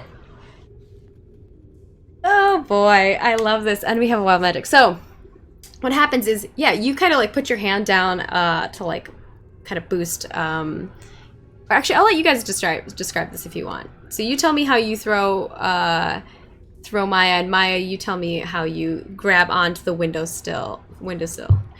Maya, you're not going to be as like successful in it. Like you make it, but it's not like an amazing feat. Whereas like Illican, you spot on toss her in the right location. Yeah. So I bend down and put my hands together for Maya to stand on. Once she's in position, I just shot Lumber put? toss. Yeah, or that, and I just lift. Yeah, no Yeah. problem. You go flying in the air, Maya. And what does it look like when you grab onto the windowsill? Probably. It's probably one of those where she like, because she probably didn't do so well. She probably like, at first like, tries to grab it with one hand and then kind of slightly doesn't get a good grip on it, and she's like, oh, and she has to like reach up with the other hand because originally she was gonna try to like reach in for something, but then realize, oh, I can't do it, and then just kind of puts up her other hand to make sure she's got it. Just like, oh, all right, this is not as good as I thought it would be. Try to pull herself up a little. And as you go to pull yourself up, roll me a 1d10,000. Oh, lovely. Oh no. You know, as usual. Rose is currently torn between laughing and worrying. All right. This is from our lovely friend Werewolf, who Lovely. knows all too well the dangers. There goes the persistent world. Oh my gosh. Okay, this will be interesting. Yeah. I'm not going to tell you what happens until you get into the room, but you'll see. Yeah, so you get up, you're holding onto the windowsill. It has one of those like flower pot things, and I think that's kind of like where you're at. You're like in the flower pot, kind of 1 foot in the flower pot. You probably murdered some pansies or something like that. And then your other foot is like on the windowsill and you're like holding on to the windowsill sides. You can tell that the window is locked. And roll me a perception check. Oh, you did donate for Nate? You didn't state that it was for Nate. In the 16. description, it just says, "Hi there." In the description. So if you're donating for a specific person or anything like that, you'll have to let me know. Otherwise, I'm just gonna roll to make sure that it gets done. 16. Ooh, yeah. With the 16, you hear someone whispering to someone else. You can't quite make out what they're saying with a 16, but you do hear the whispering, and then you hear something that sounds like someone dragging something. But their footsteps are kind of going away from the window, so you think that if you could open the window, you'd be fine to go in. Is it like a 1-pan window, or is it like one of those 4 pans? You slide it up and you can go in. This has like 2 pans. It's like a lock, Okay. and then you just slide it up. All right. Yeah, I guess I'll find a way to like. Is there a way to like lockpick it? So if you have lockpick as a thing, you can use that. Have If you these tools. Yeah, that's what you would use. So use your thieves tools. You can actually just click your thieves tools. Make sure that it's on the right stat, which would be dexterity. Dexterity. Unless you have something that lets you use something else. I don't think so. 13. 13. Ooh, okay. So you put your thieves tools in there, and you're like, you're hearing the clicking sound. You're listening for it. Push the pin in a little bit, and you hear the door kind of, or the window like lock pop, and you slide the window up. All right. She's gonna slip on in. Okay, you slip on in. Are you trying to be stealthy? Yes. Roll me a stealth check.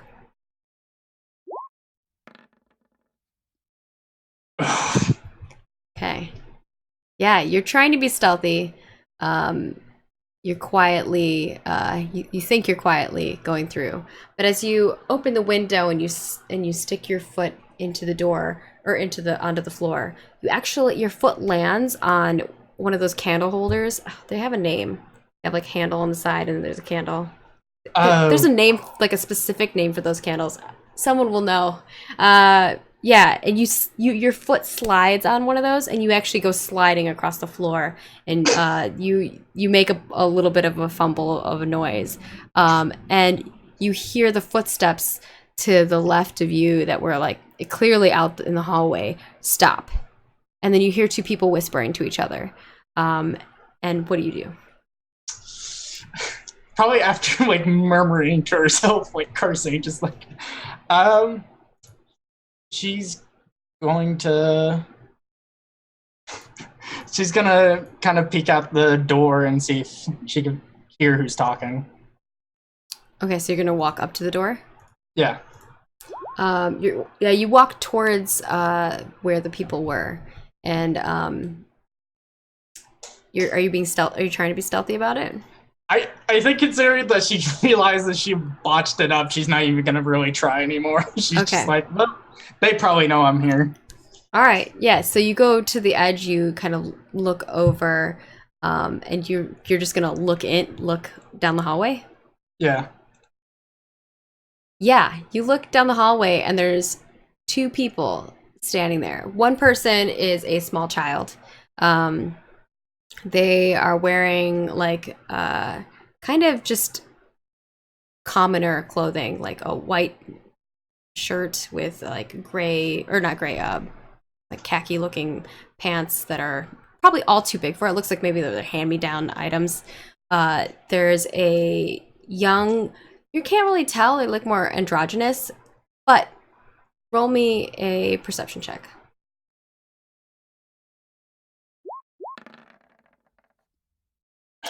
Okay. They look. You can't really tell if they're male or female, or they just looks like, because it's kind of like a little bit of shadowy in the hallway. You can't really tell who they are, but they look taller than the little kid that's and they're dragging something across the floor. Mm. And their eyes kind of look that direction towards where you are. Why, hello there. The small child drops whatever it was holding, and you hear a thunk hit the ground on the wood floor, and they go running down the hallway, and they open a door, and they they go in and they close the door. Whereas the other person kind of stands there, doesn't move, and doesn't say anything at first. I'm gonna say to Rose outside, Maya gonna tell us what's going on? Gonna tell us what now? If she comes back out, I assume. Gonna go in there, make sure everything's alright? We'll probably know when things go wrong. She's not quiet a lot of the time. Oh, That's usually when the guard shows up. I don't know if that would be better or worse in this situation, actually. The three of you roll me perception checks. I don't know why the music's not playing. I think Roll20's having problems. Oh, you hear it? I don't hear it on my end. I hear it. So the stream's not hearing it. It's not playing on my end. I lost Maybe it a I'll little while close it. ago. I'm gonna close it and reroll. Just go General Kenobi on it. Why, hello there. So we got a 10, a 12, and a 6, right? Mhm. Yeah. Yep. Okay. You don't see anything. Yeah. So is that it? Do you guys do anything before we pan back inside? Okay. The camera sits on the three of them as they look at each other and kind of like shrugging off, like, okay. And I think Illiken, who looks the most worried, is kind of eagerly looking at the window, I'm guessing, right? Awaiting Maya to return. Yes, or getting ready to throw another. We pan back into the hallway where we see Maya step into the hallway and say words to the person who's like holding something and trying to drag it, and just stops and freezes and doesn't say anything else. She's gonna kind of casually approach him and just be like, this person, and just be like, so, care to tell me what happened at the tavern there? What are you talking about? Oh, are you not the person from the tavern? I'm not any person. Who are you? Where'd you come from? I am of no concern. I'm rather curious what you're doing here, along with whatever you're dragging. They step forward in front of what they're dragging. It just looks like it's like wrapped up. You can't really tell. And they step forward, and now you can kind of see them a little bit more in the light. There's like one little bit of glint of light coming from the street into the hallway. And you just see like a little bit of shimmer on their face. It looks like they have some kind of like weird scales on their face. And they have like this blonde hair that is kind of reflecting with the light from coming out from outside. I could ask you the same. What are you doing in here? Oh, Did you just break in? Did you break in? No, I live here. Well, this is going to be kind of awkward, considering we're looking for someone that came in here. And she kind of stares at him for a bit and is like, looking for someone that we met at a tavern, and you seem... So you just break into an orphanage to look for a person from a tavern? Look, it's not my choice where I wanted to go. They could have picked somewhere nicer, a nicer inn, and, there's other places they could have gone to. But no, I'm stuck here, surrounded by small children. In the dark. Which you're scaring away. Says the one dragging a random object, which, by the way, what is that? None of your business. And you should get out of here. Or I'll call the guard on you. cute. Look, this is what's gonna happen. We're looking for a certain person. They're in here, obviously. You're either gonna tell me or this is gonna get nasty. I don't have And any she- information for you. Oh, well, this is gonna be awkward then. And she will tackle him. Okay, yeah. Welcome to SVK for Kids. tackling teenage kids. You know, no big deal. It's fine. I don't know why the music's not playing for me. Already I'm down so one sad. kid. We haven't even gotten to episode 2 yet. Didn't do it. You know, I think I know what's killing all these kids in this town. You. See, this is why I was nervous about playing Maya, because she's waiting for the Roxy. No, it's great. Did you roll? Oh, what is it? Athletics? Yeah. Or... 6. Perfect. Good. The kid has a chance. 12. He has- Yeah. The kid pushes you back as you try to like lunge forward and it's like, don't touch me. I'm calling the guard on you. And they start like walking hastily down the hallway. She's gonna stop him. Try to stop him. All right, what are you going to try to do? What are you going to do to try to stop him? I thought you said stab. It's like, oh my god. That might happen. Oh no! I'm kidding. I'm kidding. Where am I? I think the only like good way is to like, again, like try to restrain him. Yeah, go for it. Another athletics, of course. One thing I'm not good at.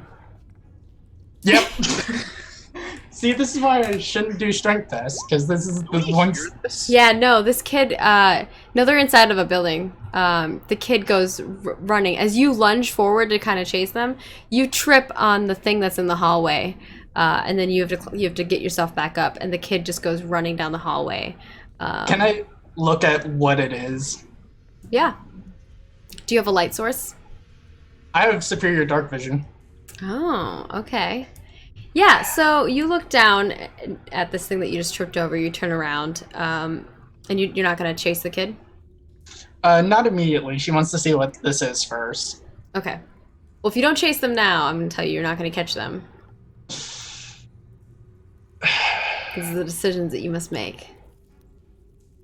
Because it's going to take you some time to, like, look at this thing. You rolling to see what you're going to do. Yeah. Because I'm indecisive. Oh. I do that sometimes too, because I'm like, Fair way. what would my character do? I don't know. I know what I would want to do.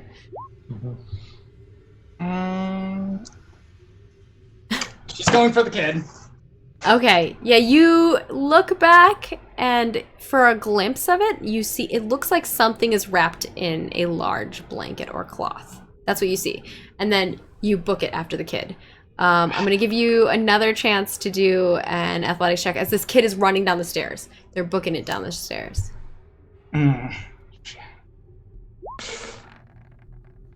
16. It's more prominent.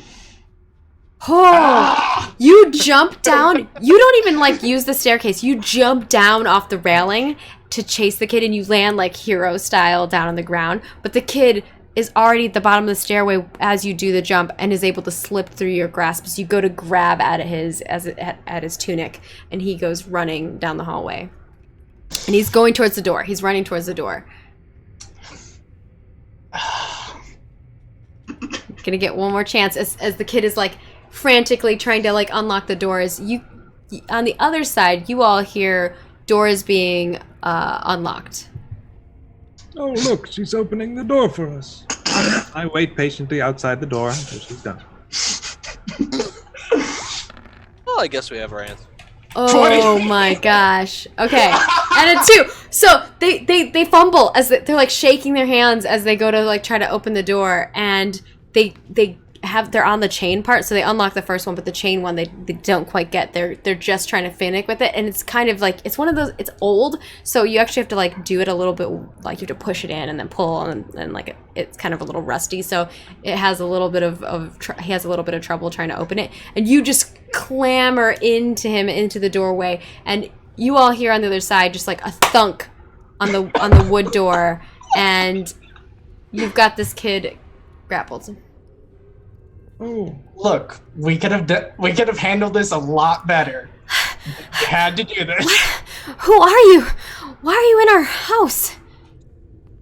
You just hear from the other side of the door. Is that you, Maya? It's fine. It's under control. are you having trouble with the door? Not the door I'm having issues with. You need assistance? I think I'm good. It's fine. That depends on the little brat here. Hey, you broke into our house. And someone broke into yours and I'm trying to figure out, and you're not helping. So you tackle me? You ran and threatened to call the guards. Because you're a stranger in our home. Get off Again. of me. Look, just answer the questions and we can move on. That's all I'm asking. And they're gonna try to like push you off of them. Okay. Can I resist in any way, or? Yeah, you can do another athletics check. Of course. Yeah, they're pushing hard, but you're able just to pin them down. You've got them like in a corner and you're holding him down, and he's like, "Fine. What do you want?" Again, did you see anyone that they kind of look like you, actually, now that I'm kind of like staring at him, just like... Roll me an initiative really quick. Did you find us the owner of the cloak? Hello? So... I have a 15 or level... 10. Okay. I have a level... I'm not gonna do it, but... You have a 15, so you get to act before. Behind you, you hear the footsteps running down the staircase, little footsteps, and the little kid that was there before helping this other person like carry whatever they were carrying, grabs like something and goes to hit you, but you get to act before he hits you. He's trying to like hit you over the head. With my great axe! No, he's got like a lamp, like a coat rack hanger, or like one of those coat rack things that's like stands at the doorway. He's holding it. So, I have a question. Yes. I have a lovely thing called fairy light, which spawns in a light. Can I, by chance, like basically cast it in this kid's face? Just distract them? Just to like disorient him? Yeah. If it's six, yeah, I guess because you can just cast that, it doesn't cost anything, right? Yeah, because it's a lovely thing Drow have. Yeah. Okay, yeah, you cast it, and what does it look like when it goes in this kid's face? Probably all he sees is kind of like that flashbang effect, you know, in like games where it's just suddenly it's just light in his face. Yeah, he kind of like backs up a little bit, and I think he doesn't get his move, and then it's your turn again. All right, little one. Seems like you have a friend here. She's still kind of holding on. Yeah. Mind explaining to me why the small child is trying to hit me with a coat? Because you broke into our house. He's probably scared shitless. Well, can you calm him down? I don't want to have to resort to anything. Johnny, put whatever it is that you have in your hand down. They just want to talk, I think. And Johnny's like holding this like coat rack that's like double his size, and he's like, I can't. What is that? I'm a drow, young one. You're not gonna really be able to hit me as much as you want to. And he puts the coat rack back down in the corner. And she'll cancel the spell if he does that. Okay. And then he rushes over to his friend, and he's like, leave him alone. Well, if your friend here promises not to do anything else stupid, I'll let him go. What do you want with us? Just to answer some questions, little one. That's all. So you break into our house? And then the older kid kind of like, he tries to like get out of your grasp, but you're like holding him down. Yeah. And he's like, just go back to bed, Johnny. It's gonna be fine. Relax. Are you sure? If I wanted to hurt him, I would have by now. I have very little patience. Yeah, go to bed. I'll be up there in a moment.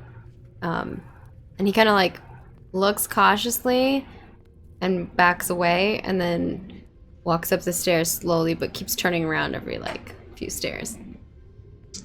All right. Are we going to be calm and civilized? On the other side of the door, do you guys want to do anything, or you? I just see a flashbang. Flash. We You did see hear a lot of this, and then you saw a little bit of glittering light, and if you're listening in the doorway, you're hearing like a conversation happening, but it's through a doorway, so unless you're putting your ear up against it. I think Rose might be, because I think she does get the feeling that currently her sister is fighting children. I'm Yeah. gonna try to So open the door. okay, Rose hears it. Are you gonna force like open it, or try to like? I'm gonna force it. Okay. Yeah. Roll me a strength check. Great strength. Yeah. Okay. It's a door. It's already unlocked. It's just the chain part is not unlocked. Oh my god. Yeah, Rose is like has her ear up against the door and she's listening to the conversation, and you go to like push into the door, but you like push Rose, and Rose is like, ow. And then on the other side, Maya, you and the person that you're like you have pinned down can hear somebody else like on the other side and feel the door get pushed up against you both.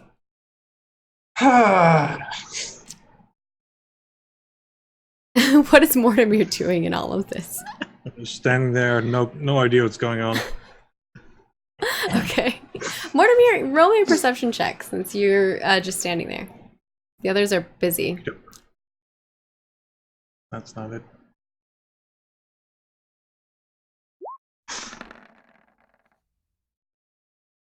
Okay. 9. Don't see. Okay. Yeah. All right, we're going back in. What are you doing, Maya? What are you asking this poor little kid that you just tackled? Oh my god.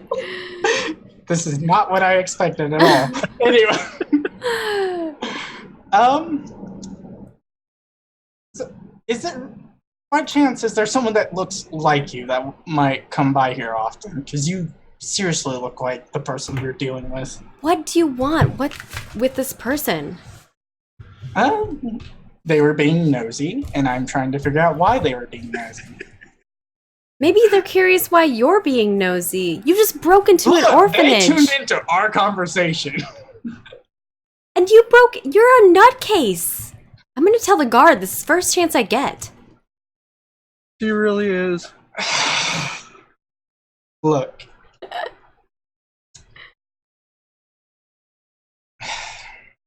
Yes, Look, if I had planned to break into an orphanage just to have a conversation with people like this, I would have been A, better prepared, and B, not ready to tackle a small child. You just aren't answering my questions is all. Because I don't have answers for your questions. Get off me. Well, see, that's the issue. And the other issue is you're planning to tell the guards. So, and I can't let that happen, unfortunately. So how about this? One or two things are going to happen. One, I could kill you right now, easily. His eyes get huge. Like, you just threatened to murder him. Okay. Or two, and she kind of like reaches into like her thing with a free arm and puts like 5 gold pieces next to him. And is like, he looks really scared, but then he sees the gold pieces. If you keep quiet about what's going on, this is yours, and a few more. Okay. You don't even have to roll an intimidation check. This kid is scared shitless. You just tackled him down the staircase. He's like, fine. I'll take it. Just leave me alone. She'll let him go. He scammers, grabs the coins, and like runs back up the staircase. She'll go and unlock the door casually. Just let everyone else in. Well, as you casually unlock the door, Rose falls into you, and Illiken falls into the two. Like, it's just like a dominoes effect. Oh, look, a drow.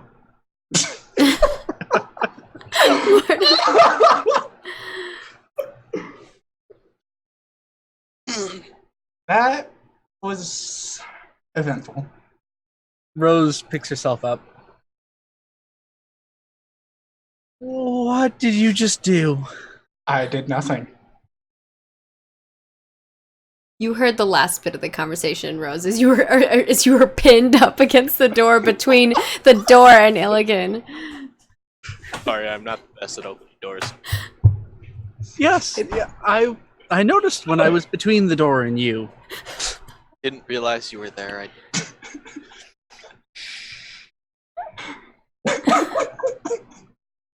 can't even take this seriously.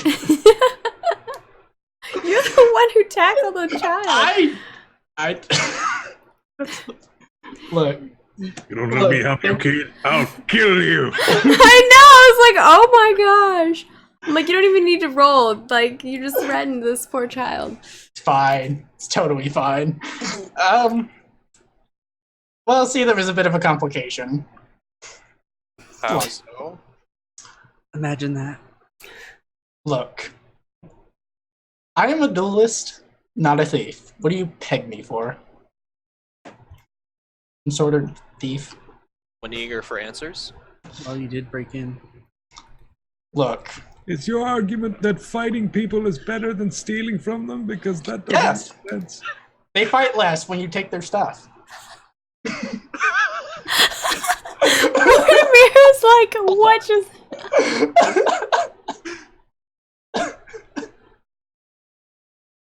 Rose just has no words right now. Wild magic would be real great right now. By the way, Maggie, I do have built-in wild magic that you can mess with at any time. Ooh, yeah, that's true. Right. So, anyway, and she just proceeds up the stairs to go look at the thing she originally wanted to look at. You didn't hurt anyone, did you? Not on purpose. That's all you hear.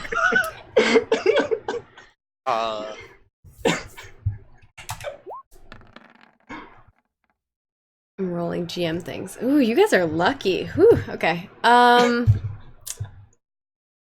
You go upstairs. Roll me a perception check, because you're looking for the thing that was up the stairs. 2. Okay. Yeah, so you get up the stairs, and Maya, as you walk up the stairs, you see the hallway is empty, the lights are off, but you have good vision, so you can see. You just see a hallway. There is a kind of like a dresser almost that's in the hallway. It looks like it has some like knickknacks on it and some drawers, and there are a bunch of doors on the left and right sides. Now that you can really look at it. And at the far end is a window, probably the window that was shining light through from the street. And the three of you just see Maya walk up the stairs. That was really great. Did you hurt anyone? Try to. Yeah, is the kid still down here? Or the teenager? No, Oh. there's no one. And I rolled a 3 to see if anyone woke up. It's weird just walking into the house like this. Is there a candle around? Roll me a perception. Do you have dark? It's dark, so it's at disadvantage. Then. Oh. I think Rose puts her hand on Mortimer's shoulder and says, I think you're the wisest one in this group. At one. Yeah. Probably is. You fumble to kind of look for a light source, like maybe a candle or a brazier or like an oil lamp or something, and you actually knock something over that was sitting on that table that's next to the door, and it makes a loud crashing sound. of glass. I also And should say I'm wearing chain. and I am gonna roll 2d20 to get advantage. Okay. 5. Oops. A door flings open to kind of like the left of you all, and an older gentleman walks out, and he's like, "Who's there?" Hello.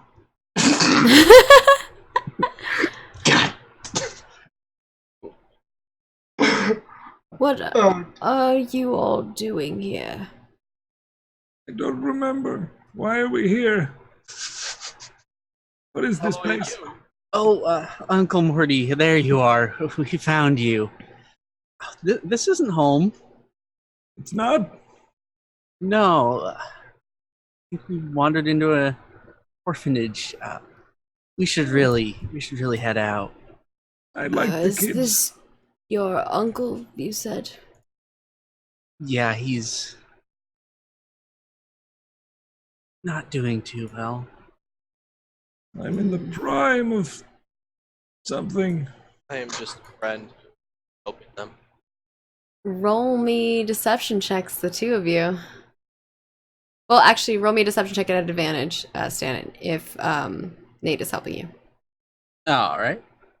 Good. I have -1 in deception. Perfect. All you need. Because I am usually honorable. Oh, Oh, Rose! Dang! master liar. Solid. That was a good lie too. Oh man. Sit and roll a liar. The old man kind of walks forward. He has like a cane that he's like leaning on, and he looks over at the two of you, then back at Mortimer, and he's like, "Oh, it's okay. I forget things too sometimes. Here, Brought me Let my me- cane. Thank you. I tried to grab his cane. Oh my god. roll me a strength check." Did I try to stop him? Yeah, you can stop him. No, Welcome to SVK4KIDS, where we fight children and old men. Oh my god, this is too good. Mortimer, you go to grab the cane, but you get off balance, and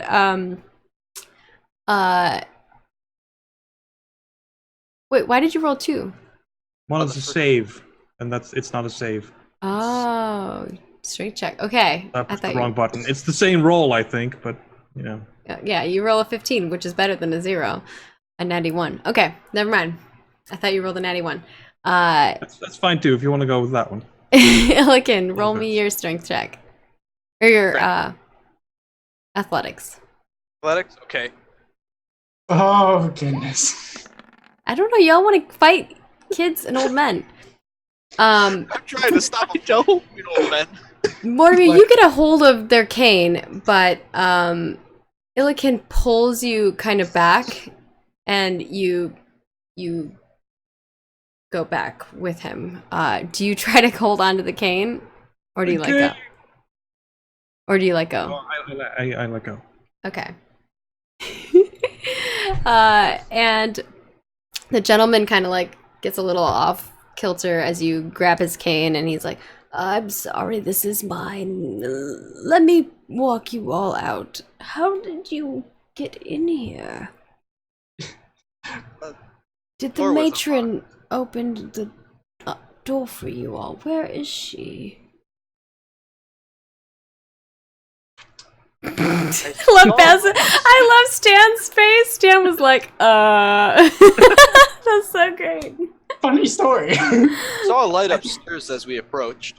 I think she said something about hearing something upstairs and went to check. Oh yes, a burglar. There was a burglar in the house. Question is, can Maya hear any of this? Roll me a perception check.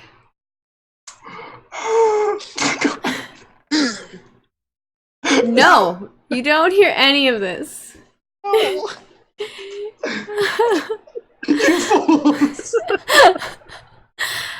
The guy looks horrified. He's like, burglar? You let her go upstairs? Oh, Wendy's more than capable of taking care of herself. She'll have that burglar sorted. You just wait. Who's Wendy? Oh, is this one I of had to those stay and help him. things? Let me walk you out. And he like goes towards the door. You just hear him like clink and limp, and his staff hits his cane hits the hardwood floor as he walks forward. And he holds the door open. He kind of like waits for you all to leave. We'll head them off at the back. Adventure! Is there light coming in? Try the to door? move. There's light from the outside, and the old man has there was a lantern in his room that's shining through. Dang it, I was gonna try to feign. I can't see. Oh, Do the three of you leave, or you're gonna stay in this? I walk out. Okay. Too honorable Yeah. for this. He closes the door behind you all and locks it. And he goes back into his room and closes the door. And then we pan back upstairs. What has Maya been doing? Probably looking for that thing Everything's she covered in originally blood. tripped over. Investigation check, because you didn't see it when you went up there first. 13. You take some time to look around in the hallway. Again, I already described what it looks like to you. You don't see it in the hallway. So are you going through all the doors? Are you opening doors and going in through the doors? There are probably 20 doors in this hallway. It's an orphanage, so there's it's basically, you can assume that there's probably children's rooms. I assume she probably didn't see anything that would be like a sign of, hey, maybe go this way. Not It's with just, the 13. ugh. And it's dark, and it's pitch black, it is dark. The only light that's coming in is that last final room. That door to the left is open, and the window in the hallway is shining, some light from the street is shining in. That was where you came from that window, from that room. There was a room with a light on? No, there's no light. Oh. The window has light coming in from the street. Oh, okay. And then that door to the left down the far end of the hallway is the window that you climbed into, that room. Okay.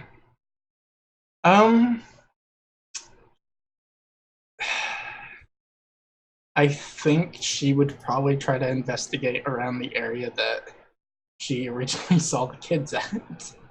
Okay. So you, with your 13, you go over there and you're looking at the floor, and you do see it looks like something was there, and you know there was something there because you saw it, but that's it. There's no sign of where it went to. Can she try to look around, see if she can try again, see if something pops and if something stands out, or I'm gonna say it's gonna take you longer. You're gonna be in there for a lot longer of a time frame then. Basically you just spent 10 minutes looking around, you know what I mean? okay. I think So the other option is to go into a door, one of the rooms, or right now, you don't see anything in this hallway that's gonna help you. And you've made multiple rolls, so I'm not gonna give you another roll. that's fair.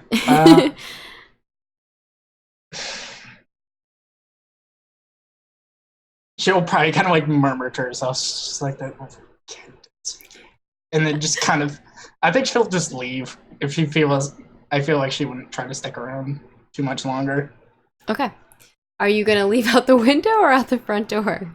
Oh, she'll go through the front door because she probably didn't hear the interaction with the old man. Are you stealthing? Oh no, she's just gonna casually walk. Okay. Old man stays asleep, and you go out the door, and I guess you leave and the door is unlocked? Before before she leaves, I think she would take like another 5 gold and kind of like set it by the door, kind of like tucked away a little bit, like inside but tucked away, and Like on that little table. Yeah, and then Okay. just kind of leave. Okay. Interesting.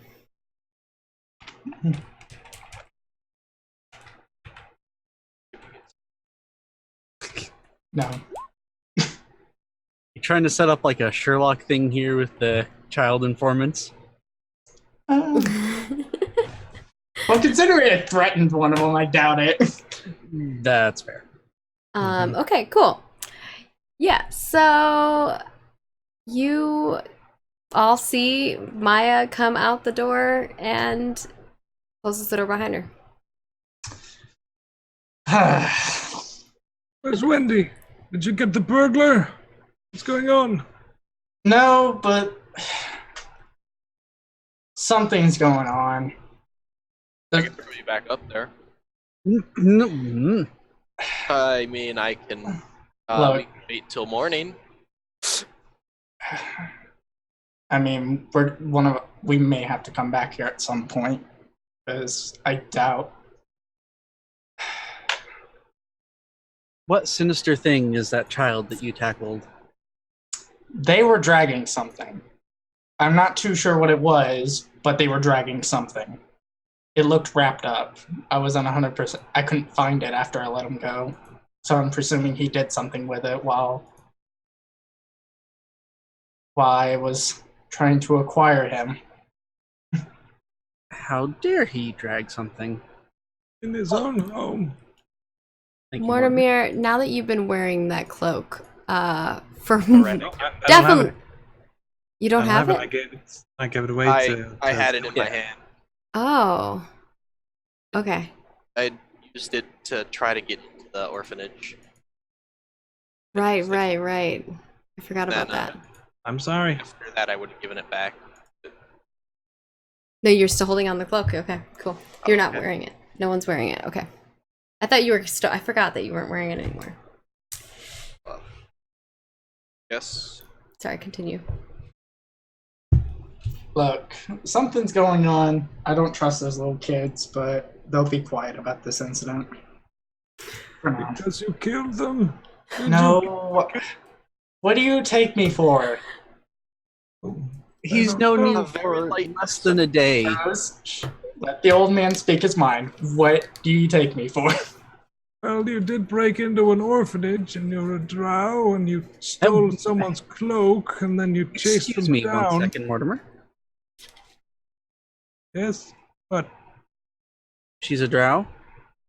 isn't she? Did I get that wrong? I'm gonna So- back up 5 feet. That's an issue. How? Well, they do have a certain reputation. How do they? And this is about where two guards start. They walk around the corner and they see the four of you, and they kind of look both at each other, and then they're like, one of them kind of like rushes to aid Mortimer and is like, "Are these kids causing trouble, sir?" The ones in the orphanage? No. No. they're fine. He says no and points towards the other three that are kind of like on the other side of you. Oh, you mean... No, they're fine. I think. Are you sure, sir? No.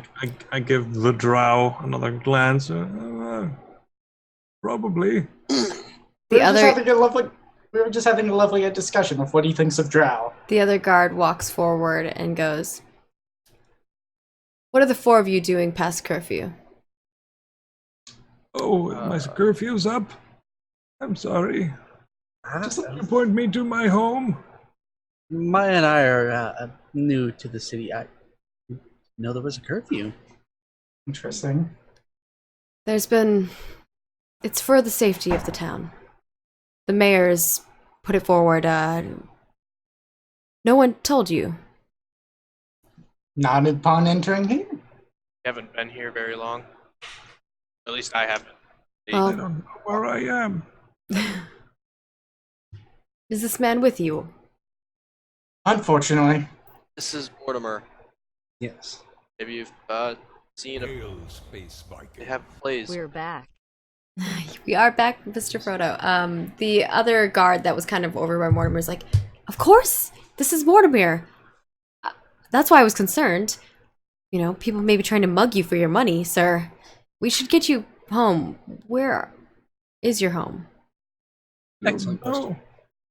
We're staying at an inn. We can take him there. It's fine. We'll walk with you, says the other guard that was kind of over there. And it's like, welcome to High Helm. Oh, is that where I am? Hi, Helm. I've been there before. Am I supposed to be here?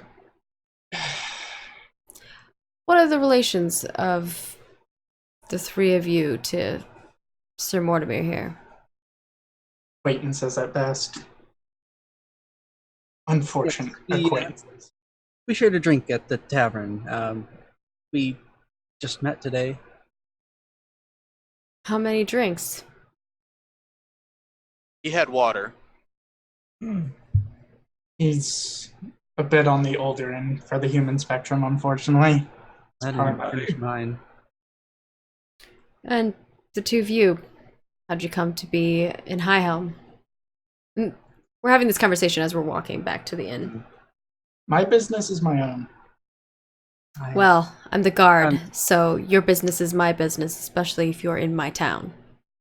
Didn't I we need the apologize. guard? Is this going to be a problem then? Maya, Potentially, don't if you antagonize the guards, please. don't tell me what your business is. I'm sorry, she's unbelievably rude. Oh no, I'm only as nice as the people that talk to me are. Well, I'm sorry if you feel that I've offended you, ma'am. I was just trying to make sure that you make it back safely.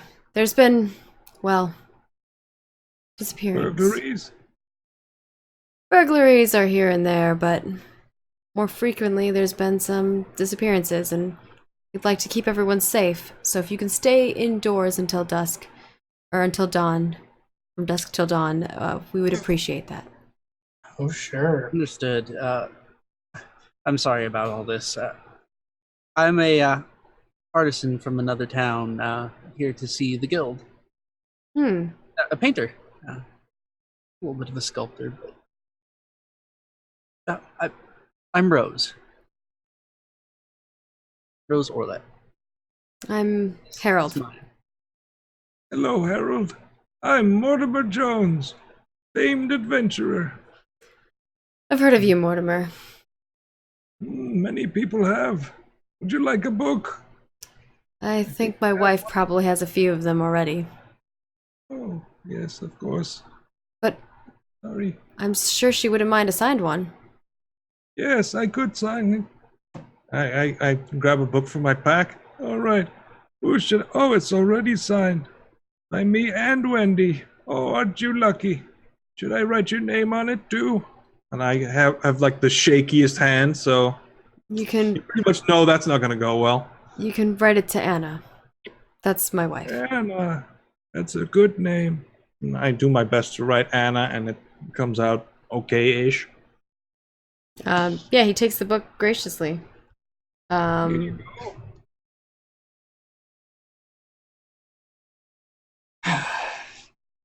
Now, you mentioned something about disappearances.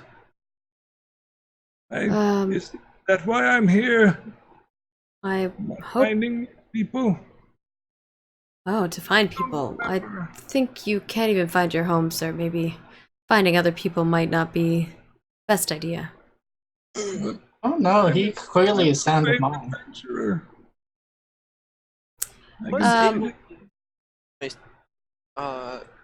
A thing for me. I had no idea what language it was. Thought it was with dragons. Dragons. Yeah. Oh, I mean, heard of dragons. Never seen one before. People talk about it, but I mean, people tell tales of all kinds of strange things, creatures. They breathe poisonous gas. They're scary. I see enough scary things as is being a guard, but keep the dragon slaying to adventurers. Well, I can definitely find those missing people. I know it. I'm not sure, like, what's going on, but I can do it. Just Well, if you point me to somewhere. all are interested in looking for the missing persons, seems like primarily young children, the Adventurers Guild, they have some listings and might have more information for you all in the morning. But I would advise you, do not stay out at night.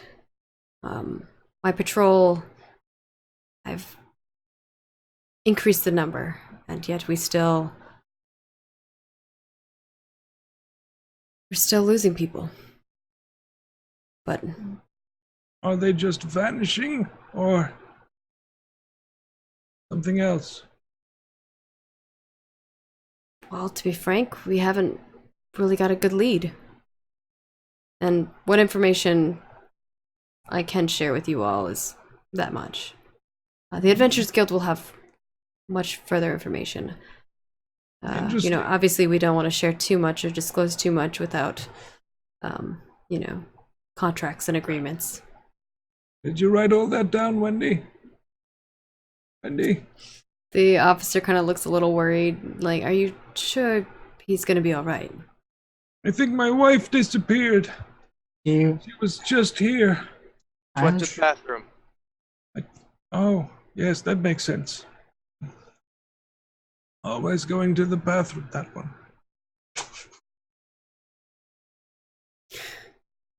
And you arrive. Is there anything you guys want to ask the guard or anything like that before you get? All right, and you make your way back to Vulgar Viper Tavern, and then you grab the door handle that looks like a little snake, and you pull it open. As you walk in, it's a little more dimmer. The bar area is kind of like, it looks like it's closed down for the night, and there is just like one person there kind of like making sure, you know, people get to the rooms properly, or just kind of like night keeper, basically. Lovely. And the guards you know, excuse themselves and depart. Great. Back where we started. Well, I I guess remember it's- this place. That's my seat. And I sit down exactly where I sat before. Oh, you remember Sam? out of all, Well, maybe this whole missing persons thing has something to do with whatever spooky things happening in that orphanage. clearly. Yes. Well, considering the fact that small children are involved, this should be interesting.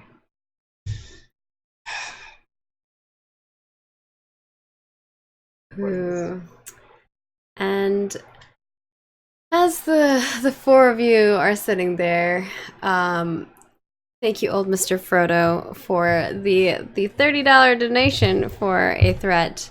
The three of you hear shouting outside, and some weird, like, gurgling noise. Draw great sword. Yep. I I would guess bet that's why that. they have a curfew. Everyone roll me initiative. Frodo's saying it was 2 times wild magic. Chat. Oh, is it 2 times wild magic? Don't draw my great sword. Okay, it's on my end. I don't know what's going on. On my end, it only says $30 from Tiltify, which a $30 donation equals. He says you can change it to the threat if you like. Yeah. No. This is fine. I like wild magic. It makes it more fun. Okay, so who is it? Is it for Snaz? Hey, Because that's didn't the other hit person. both of them, did you? He only says because Snaz asked for it. So Both are for Snaz. okay, Snaz. Enjoy. Roll me 2. Not again. I'm gonna be short. The return of the small Goliath. Yes. That work? That didn't work. Oh, it didn't There we work. go. There's that one. Okay. Oof. Well, I mean, they're relatively low numbers. Last time it was a low number. I think I ended up short. Okay, so the first one is this. So if you want to add that too. So anytime you do scrying, you yield visions of astonishing boredom. Wow. So if people scry on him, or if he scries? If he scries. If he Jokes. scries. Joke's on him, he's not a caster. Oh, this is great. You pull out your greatsword and you run to the door. Right? Yeah. Do you open the door? Yeah. You you open the door and before you is like almost like the cobblestone on the street turn into, it almost looks like there's like lava coming underneath them, and before you is an altar. And this was next door opened by caster leads to a sacrificial altar. Oh god! Well, this suddenly Well, I'm got glad we didn't have that in the orphanage. I'm just saying that wasn't here before. I shut the door and reopen it. Does it change? Nope. Oh, that might be a problem. Maya's immediately looking at Rose and be like, "Did you just do that?" You hear a voice calling to you, Illiken, and it sounds almost similar to the words that Mortimer said when he was reading the sword. It has that same kind of sound to it, and it calls to you. And it's like it almost sounds like but what you're hearing in your head is like, come to me. Probably gonna put my great sword away and draw the broken sword hilt. And the three of you just look at Illiken, pull out a sword, put it away, grab the broken one, and for you all, you don't see what he's seeing. We don't see the altar? No. Walk forward. Illiken? The smartest banana in the mud. Yeah, you walk forward with the broken hilted sword. Do any of you follow him? I think we're just looking to see what happens when he steps outside. Yeah, no. Okay. You step outside, Illiken, and the door shuts behind you. You turn behind you, and it almost sounds like this loud closure, and it echoes through the space that you're in. And now that you're standing in this room, everything turns to ice. Quite And nice in here. And you feel really cold. Can you roll me a fortitude save or constitution save there? Yes, I'm just gonna throw this in there in case it has any effect. You said Constitution? Yes. Okay. Nice. Yeah. And plus the mountain board thing, that definitely helps. Thank you for plopping that in chat. Yeah, it's cold, but for you, not bad. You're like, oh, this is like, I feel like I'm home. And the altar slowly starts opening. So it has like this little box, and on top of it is like this ice crystal, and the lid slowly starts opening. And you just hear that voice again saying like, Escalacia. And it just says like, come to me. Okay, I'll keep walking forwards towards it. You walk forwards, and as you step on the ice, a little bit of crackle hits your feet. It's almost like, you know, when you step on thin ice.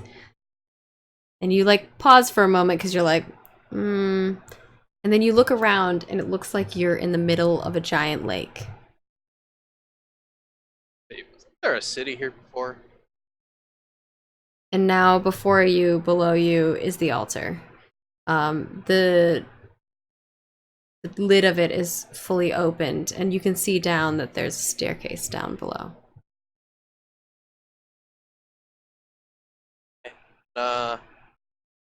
One hand I'll have the broken sword built. In the other, I'm gonna draw my long sword. Okay. And I can't see the door anymore, can I? No, you see nothing else. It's just What? your Question lake. mark. Okay.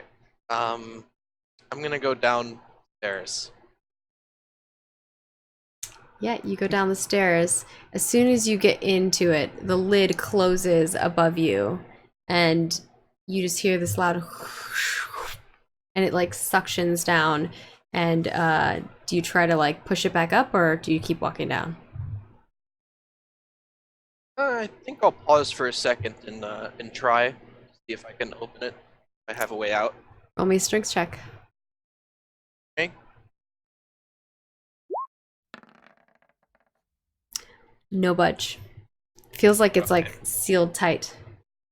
I'll deal with that when I get back. That's what you say to yourself as you Yep. continue walking down the stairs. Meanwhile, back on the other end, all of you hear that you hear someone's. You hear like the screaming stops. Maya goes to open the door. Did Okay. Illigan just kill someone? Maya, you open the door, and outside is the cobblestone street. You rush out. You don't see your previous companion or acquaintance, but you do see. Roll me a perception check. Actually, we'll see what you see. Leave it up to fate. What do my elven eyes? 14. You see in back in the back corner of like an alleyway, you see someone's foot just slowly get dragged into the alley.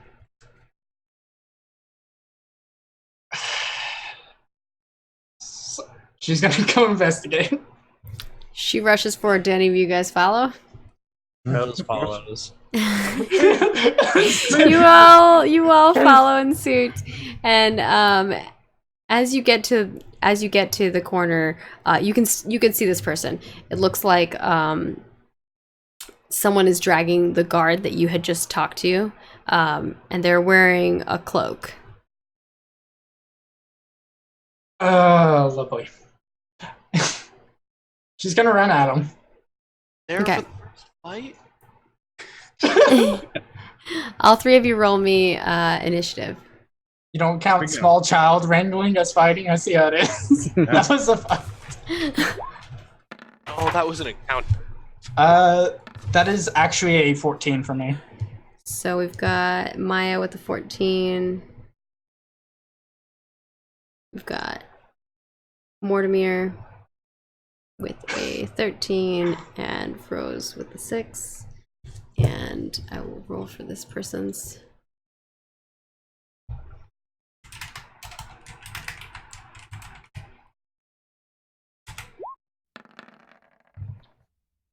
Ooh, 2. dang. They're going to go first. They are going to pick up the body and run with it. 30 meters ahead of you. Maya will follow. She's gonna run after him. Are you doing a full dash? Yeah. Doubles? Okay. Yeah. You start running, and you're actually able to catch up to them because you're using your full move to like run, and they had to like pick somebody up, so they only use part of their move. You can't do anything else. Mortimer. I'm like a little dazzled about like being in an action scene again because it's been a while, and I'm gonna try to cast Hold Person, but I don't actually Ooh. remember that spell, so it fails. I'm just like hold.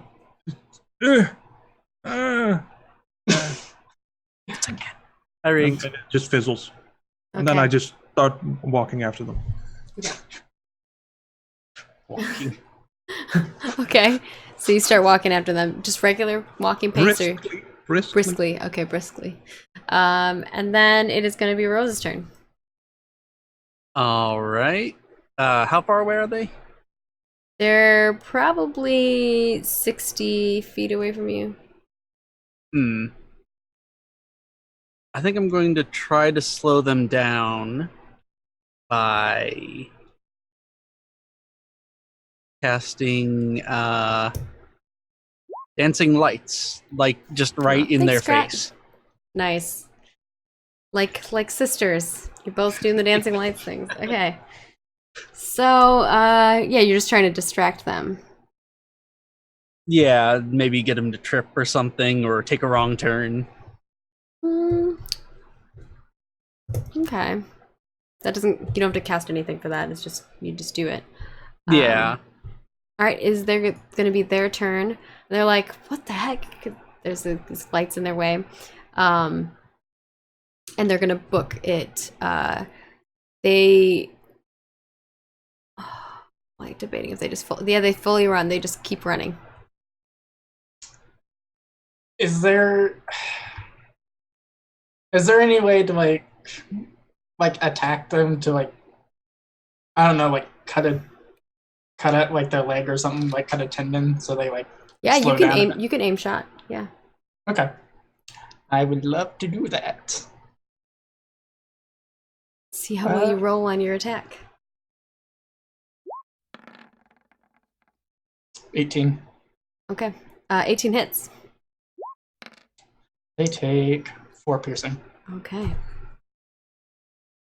Stab him in. Okay, they take 4 damage. You just hear them kind of like call out a little bit as you like slice them as you're running past, as they run past you. And then it is going to be Mortimer's turn. Magic missile. Is that a 2? Yep. Yeah, But only rolled one of them. Yeah, it's weird. It's your This thing damage. doesn't Okay. work. I think I'm supposed to roll it 3 times. Yeah, that's like one missile. Yeah. 2, 5, 9. All right. There you go. All right. Yeah, you just. What does it look like when you're shooting these magic missiles at them? I'm barely getting that spell out because I'm so old. I just don't remember how this works. So it feels very desperate and forced, and then just like one ball that splits into 3, Nice. and they do a little swirl, and then all impact at the same time. Yeah, and you just hear this person like shout. And I'm not aiming for the drow. I'm pointing that out. Not this time. And then traitor. Rose, it's your turn. All right. I have another trick then. I'm going to cast Silent Image and create a. Actually, are we going? See, we were running down an alley, right? Yeah, Are we making turns? possibly. Because I want to, when they make a turn, I want to make a wall appear right around that corner, so that they think they corner Nice. themselves. Perfect. Perfect. I love it. Yeah. So they actually the magic missiles hit them and they drop the body that they were holding, the guard's body. They start running, they turn a corner, and immediately there's a wall, and they're like, but I think because they run into the wall, I think if they touch it, then they know it's an illusion, right? Yeah, I believe so. And for a Yeah. moment, they do stop. It slows them down enough time for Maya to catch up for sure. And then they keep running. They use up their maximum movement. They turn around, and he's going to like pull out a dart and like shoot it at Maya. I have a question. Is that considered an opportunity attack? No, he was Okay. already running. Remember? Okay, I just want to make sure. Technically, you didn't reach him. Oh my gosh. 7 does not hit. Yeah, so he like turns around, he shoots the dart, and now it's your turn. Alright. Probably just dodges out of the way of the dart. It's like, alright, it's gonna be like that, huh? And she's just gonna charge him, take a swing at him. All right, go for it. Now if he runs away, it will be, unless he like disengages. But he would disengage before, that's why you didn't. He didn't. 22. Yeah, you hit for sure. Hey, and hold on, I gotta post something because I'm curious if this adds, because I have a lovely thing where I don't need advantage to use sneak attack. So I want to see if that applies to this in any way, shape, or form.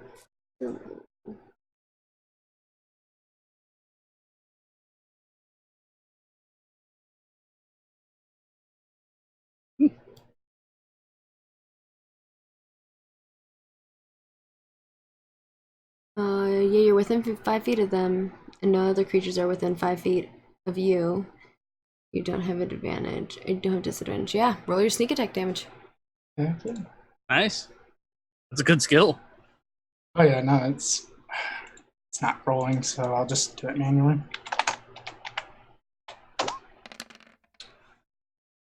4. Nice. Oof. They look like they're getting messed up. They turn to you and then they pull out something, it looks like. Mortimer, it is your turn.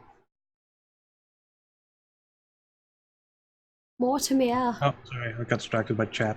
It's okay. My first love, the chat room. Yes. All right. How are you chat doing, chat? Do I reach the guard that they were dragging? No, because he's he dropped the guard. He dropped the guard and he ran. I'm yeah. gonna check on the guard. He was getting messed up. Yeah, you're gonna check on the guard. Okay. Are you doing a medicine check? You're checking on I'm him? not good at that, but I feel like that's what should be done. All right, do it. I mean, yeah, it makes sense. +0. 13. With a 13, you know he's alive. He's still alive. But It's okay. he needs medical attention. And you're probably not the person who's gonna heal That's him. Wendy's for pay. Aww. Anything else you want to do? I think that's my action for the turn. Okay. Rose, it's your turn. All right. Yeah,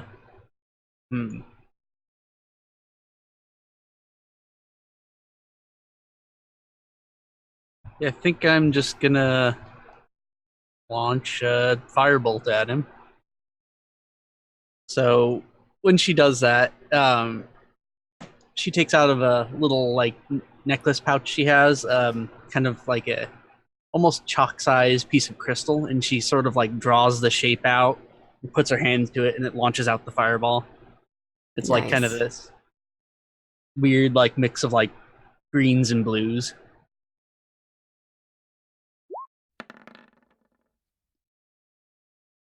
It doesn't roll well. That's to hit, right? Yeah. Yeah, an 8 does not hit. No. It hits like the side of a building. And like you just see like a chunk of the building. Roll the damage. Let's see how much damage it does to the building. It does a very small amount of damage to the building. I like it. And now it is their turn, and it looks like they're kind of like on their last leg. They pull out something from the side of their pocket. It has like a vial, and they chuck it onto the floor in front of them, and a bunch of fog just kind of looms around the area. And Maya, you're going to need to roll a, I think it's a will, fortitude, or a constitution save. Oh, lovely. Oh. You do not succeed. You start coughing, like it's just this fog, and it's making you cough, and you're kind of like, you need to get out of there, or otherwise you're going to start taking damage. Yeah, no, she'll get out. And now it is your turn, Maya. Yeah, no, she'll step out of it. Just kind of like coughing, just probably swearing, just like, son of... And then it is Mortimer's turn. Right. So he's still up. The bad guy. You can't see him. There's a fog, like a green fog, and you just saw Maya come out of it coughing. Okay. And you're probably like 15 I'm not feet gonna away. magic missile Maya. Yeah, I wouldn't recommend magic missiling Maya. You could, but we could have a talk after this. About Rose. No, I can't do that. I just stand there like, oh, a cloud. I love Mortimer so much. Oh, a cloud. Okay, Rose, it is your turn. Okay. I think she's gonna try the firebolt thing again. Okay, you can't see, so you're rolling at disadvantage. Oh, why can't I see? Because there's a giant cloud Oh, right. of fog. It's like green fog. Yeah. Green. Uh-oh. Yeah. All right. It's the color of poison. It's the color of poison. I mean, you're not Proud wrong. enough. Oh. One of them is a Oh. real good roll. Dang, at disadvantage though, so it's an 8. If you got the 23, that would have been, I would have been like, oh shit. Blind fire. Cool. At this point, you are all out of combat, but you do have the guard. He's there. There's the fog of cloud. It's going to be there for 10 rounds, so it's there for a while. So you can walk through it if you want, but it is it's probably like 20 around. So yeah, if you walk through it, you will take damage. Lovely. Rose, do you know any healing? I think he needs a doctor. No. And I think that's where we're ending it for episode 1. So where am I? Why does this always happen to me? Perfect. How could this happen to me? I don't think you're on next episode, right, Nate? So I was like, oh, this is a perfect way to write you out. Bye, So, Felicia. oh my What an god. amazing episode. That was super fun. Yes. Yeah, it was. Sorry it got a little disjointed there with the thing. I can't believe you went into the orphanage like that. And then you It's like Orphan Hunter. helped out a little kid. Okay, he's not little. fine. He's probably like 13 or 14, but Those two kids are traumatized as hell. the little one is like 8 Ew. or like Yeah, 7 or it's- 8. Just flashbanged a small child. That's not gonna go wrong. They're gonna need Next time we see glasses it, those now. glasses. Yeah. Yeah. Yeah, next time we see him, he's gonna have little spectacles on. It's just like, oh no. Little Aw. cane tapping around. Oh my goodness. Yeah, I used so to want to be an adventurer, but then I took a flashback to the face. Oh. So we're gonna wrap up today's episode. Thank you to everybody. I just want to do like a huge shout out first to obviously everyone who hosted the channel. Really appreciate it, bringing people in. And if you are just watching this now, we are gonna be doing this every Wednesday, 7 p.m. PDT to 10 p.m. PDT. Playing D&D for the kids at St Jude. We're trying to raise money to help all the wonderful kids over there. St Jude does amazing things. They basically allow the families not to have to worry about anything. They don't pay anything. No one pays anything. Even if like they have a pet, they'll take care of it, take care of the pet. Like they just want them to focus on their family and taking care of their kid while they're going through a pretty traumatic situation. So they're great. And also they share all of their research with all around the world because they're not selling research for money, which is nice. So your donations make a huge difference in not only the lives of the kids at St. Jude, but also the lives of kids all over the world. So yeah, and it affects our game. You get to have a little bit of fun and make Nate go to some weird ice land where there's an altar waiting for him. It's gonna be great. He's totally not gonna be sacrificed. It's fine. I didn't think the door was gonna shut behind me. I just think you're gonna sacrifice the corn. Blood for the blood But god. if I can help it. Great Oh. sword. I'm excited for what's on the other side. What's down there when you get down there. You can say you have Well, friends on the other side. Right. But I wanted to give a shout out to Old Mr. Frodo. Thank you for the donations. Wary Wolf, Rosen, Summer, our anonymous donator, and of course Paladin Hulk. Thank you all for the donations for an amazing cause, and I hope you enjoyed the chaos that ensued. I'm gonna have to figure out why the donations aren't telling me what they're for. So that's a little weird. Mhm. Yeah, I don't know.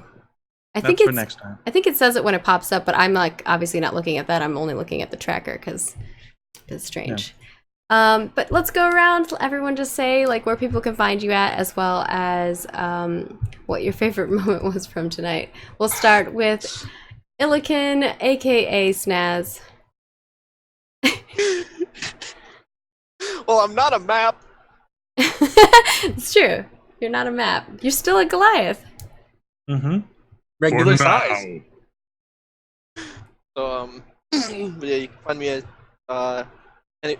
pretty much everywhere as 2150. Most easily find me on the Discord, all the space Vikings. I think my most favorite part would have been the wild magic that just happened to go well with my personality traits. I'm just like, here, would you like to walk towards this altar? Yes. Yes. Yes, I approach problems head on. He was so nonchalant about that whole Just like, thing. yeah. Down an I'm owl like, bear. do you go down? Yes. Like closes on top of him. Little. Yeah. Yeah, that's later me. It's a problem for future Illiken. It'll be fine. Just think of it as a story you're going to tell later if you survive. Oh my gosh. And of course, moving on to our rogue Maya, who did not sneak very well today. Tech Priest, tell us where people can find you at, and of course, what your favorite moment was from tonight. Yes, I'm Tech Priest. You find me lurking for the most part. And oh, I think I just loved everything about this. I was not expecting to go child wrangling. That was, and look, the one time I choose a class, I choose the one archetype that does not fit the class. Maya is not a normal rogue, so sneaking is not her forte. It's okay. It's fine. It makes it fun. Oh yeah, no, it was great. And of course, moving on to the sister of Maya, we have Rose, who is our sorcerer. Stan, where can people find you at? And of course, what was your favorite moment tonight? Hey, you can find me on Twitter at _Delone. And I really like developing the relationship with Maya and Rose, because we've been planning these characters for a while now, and it was a lot of fun to bicker at each other a little bit. And oh, poor exasperated Rose. Yes, and Maya and Rose will be returning next week with 2 other new characters, which will be very exciting. And of course, last but not least, our wonderful Paladin Hulk playing Mortimer. I love Mortimer. Same. Thanks. Oh my gosh, so good. I love that like there ended up being another old man, and like you're the first person to pipe up, and everyone's like, what? This'll work. I can't believe like how quickly Stan came up with like something. That was a quick thinking. And then you rolled like a natty 20. I was like, how perfect is that? The cinnamon roll lies. Yeah. So Paladin, let us know where we can find you at again, and of course what your favorite moment was tonight. I am a Twitch moderator for Random Tuesday and Little Red Dot, and my favorite moment was basically everything. Like that whole sequence of Maya infiltrating the orphanage. I was like, what is going on? Wow! Amazing. You want to say infiltrating? That's what I'm generously calling it. Like all the NPCs were great, and all my interactions with the other characters were great. I just had such a good time. Such a good character. This was the best. I was definitely trying, because I know that your character's like a detective, so I was trying to like play up on that. And of course you're like a famous detective So it's an interesting way to have you guys all come together, and you just like bump into the girls who are just like talking to each other. I love it. Of course, if you guys enjoyed this, the best way to support it, of course, is to follow the channel or support it over here. If you are just tuning in and you missed like the beginning and you want to watch more of this, or you want to watch more of the stuff that we're doing on our channel, you can do ! social and channel and click those links. It's at Margaret Crone Plays. This is going to be up there tomorrow. So if you don't miss it here, or if you missed it here, it'll be up on YouTube over there. You can subscribe, hit the bell over there so you don't miss out any of those. And we will have a surprise announcement coming up soon, so stay tuned for that. And thank you all for joining us. I really appreciate it. We'll see you next week for another crazy episode. Hopefully there's more wild magic and we can see all the madness unfold. And I'll see you also next Monday, because we will be on this channel. We're streaming on this channel now. We have 2 days a week on this channel, and it'll soon to be more than that, where we're playing Warhammer Wrath and Glory, if you're into more of the grim dark stuff. And Which episode is next? whose episode is next? Mm-hmm. Lobos Jr.'s episode is next. Ooh. Yeah. I announced it at the end of that one, so definitely come check it I out. actually know, but now you get to say it and hype it up. Yeah, it'll be cool. It's been awesome. We've been planning all of these shows for quite some time. I mean, I know that Hal and Stan have been like waiting to play their characters for a while. So thank you for joining us for season 2. Will they save the kids this season? Because they didn't save the kids last season. Not off on a great start. Who knows? I First, I think gotta get back. they might kill the kids. I don't know what's happening. We'll see you guys next episode. Thanks for tuning in. I can't guarantee that one kid is not going to get ruffled up.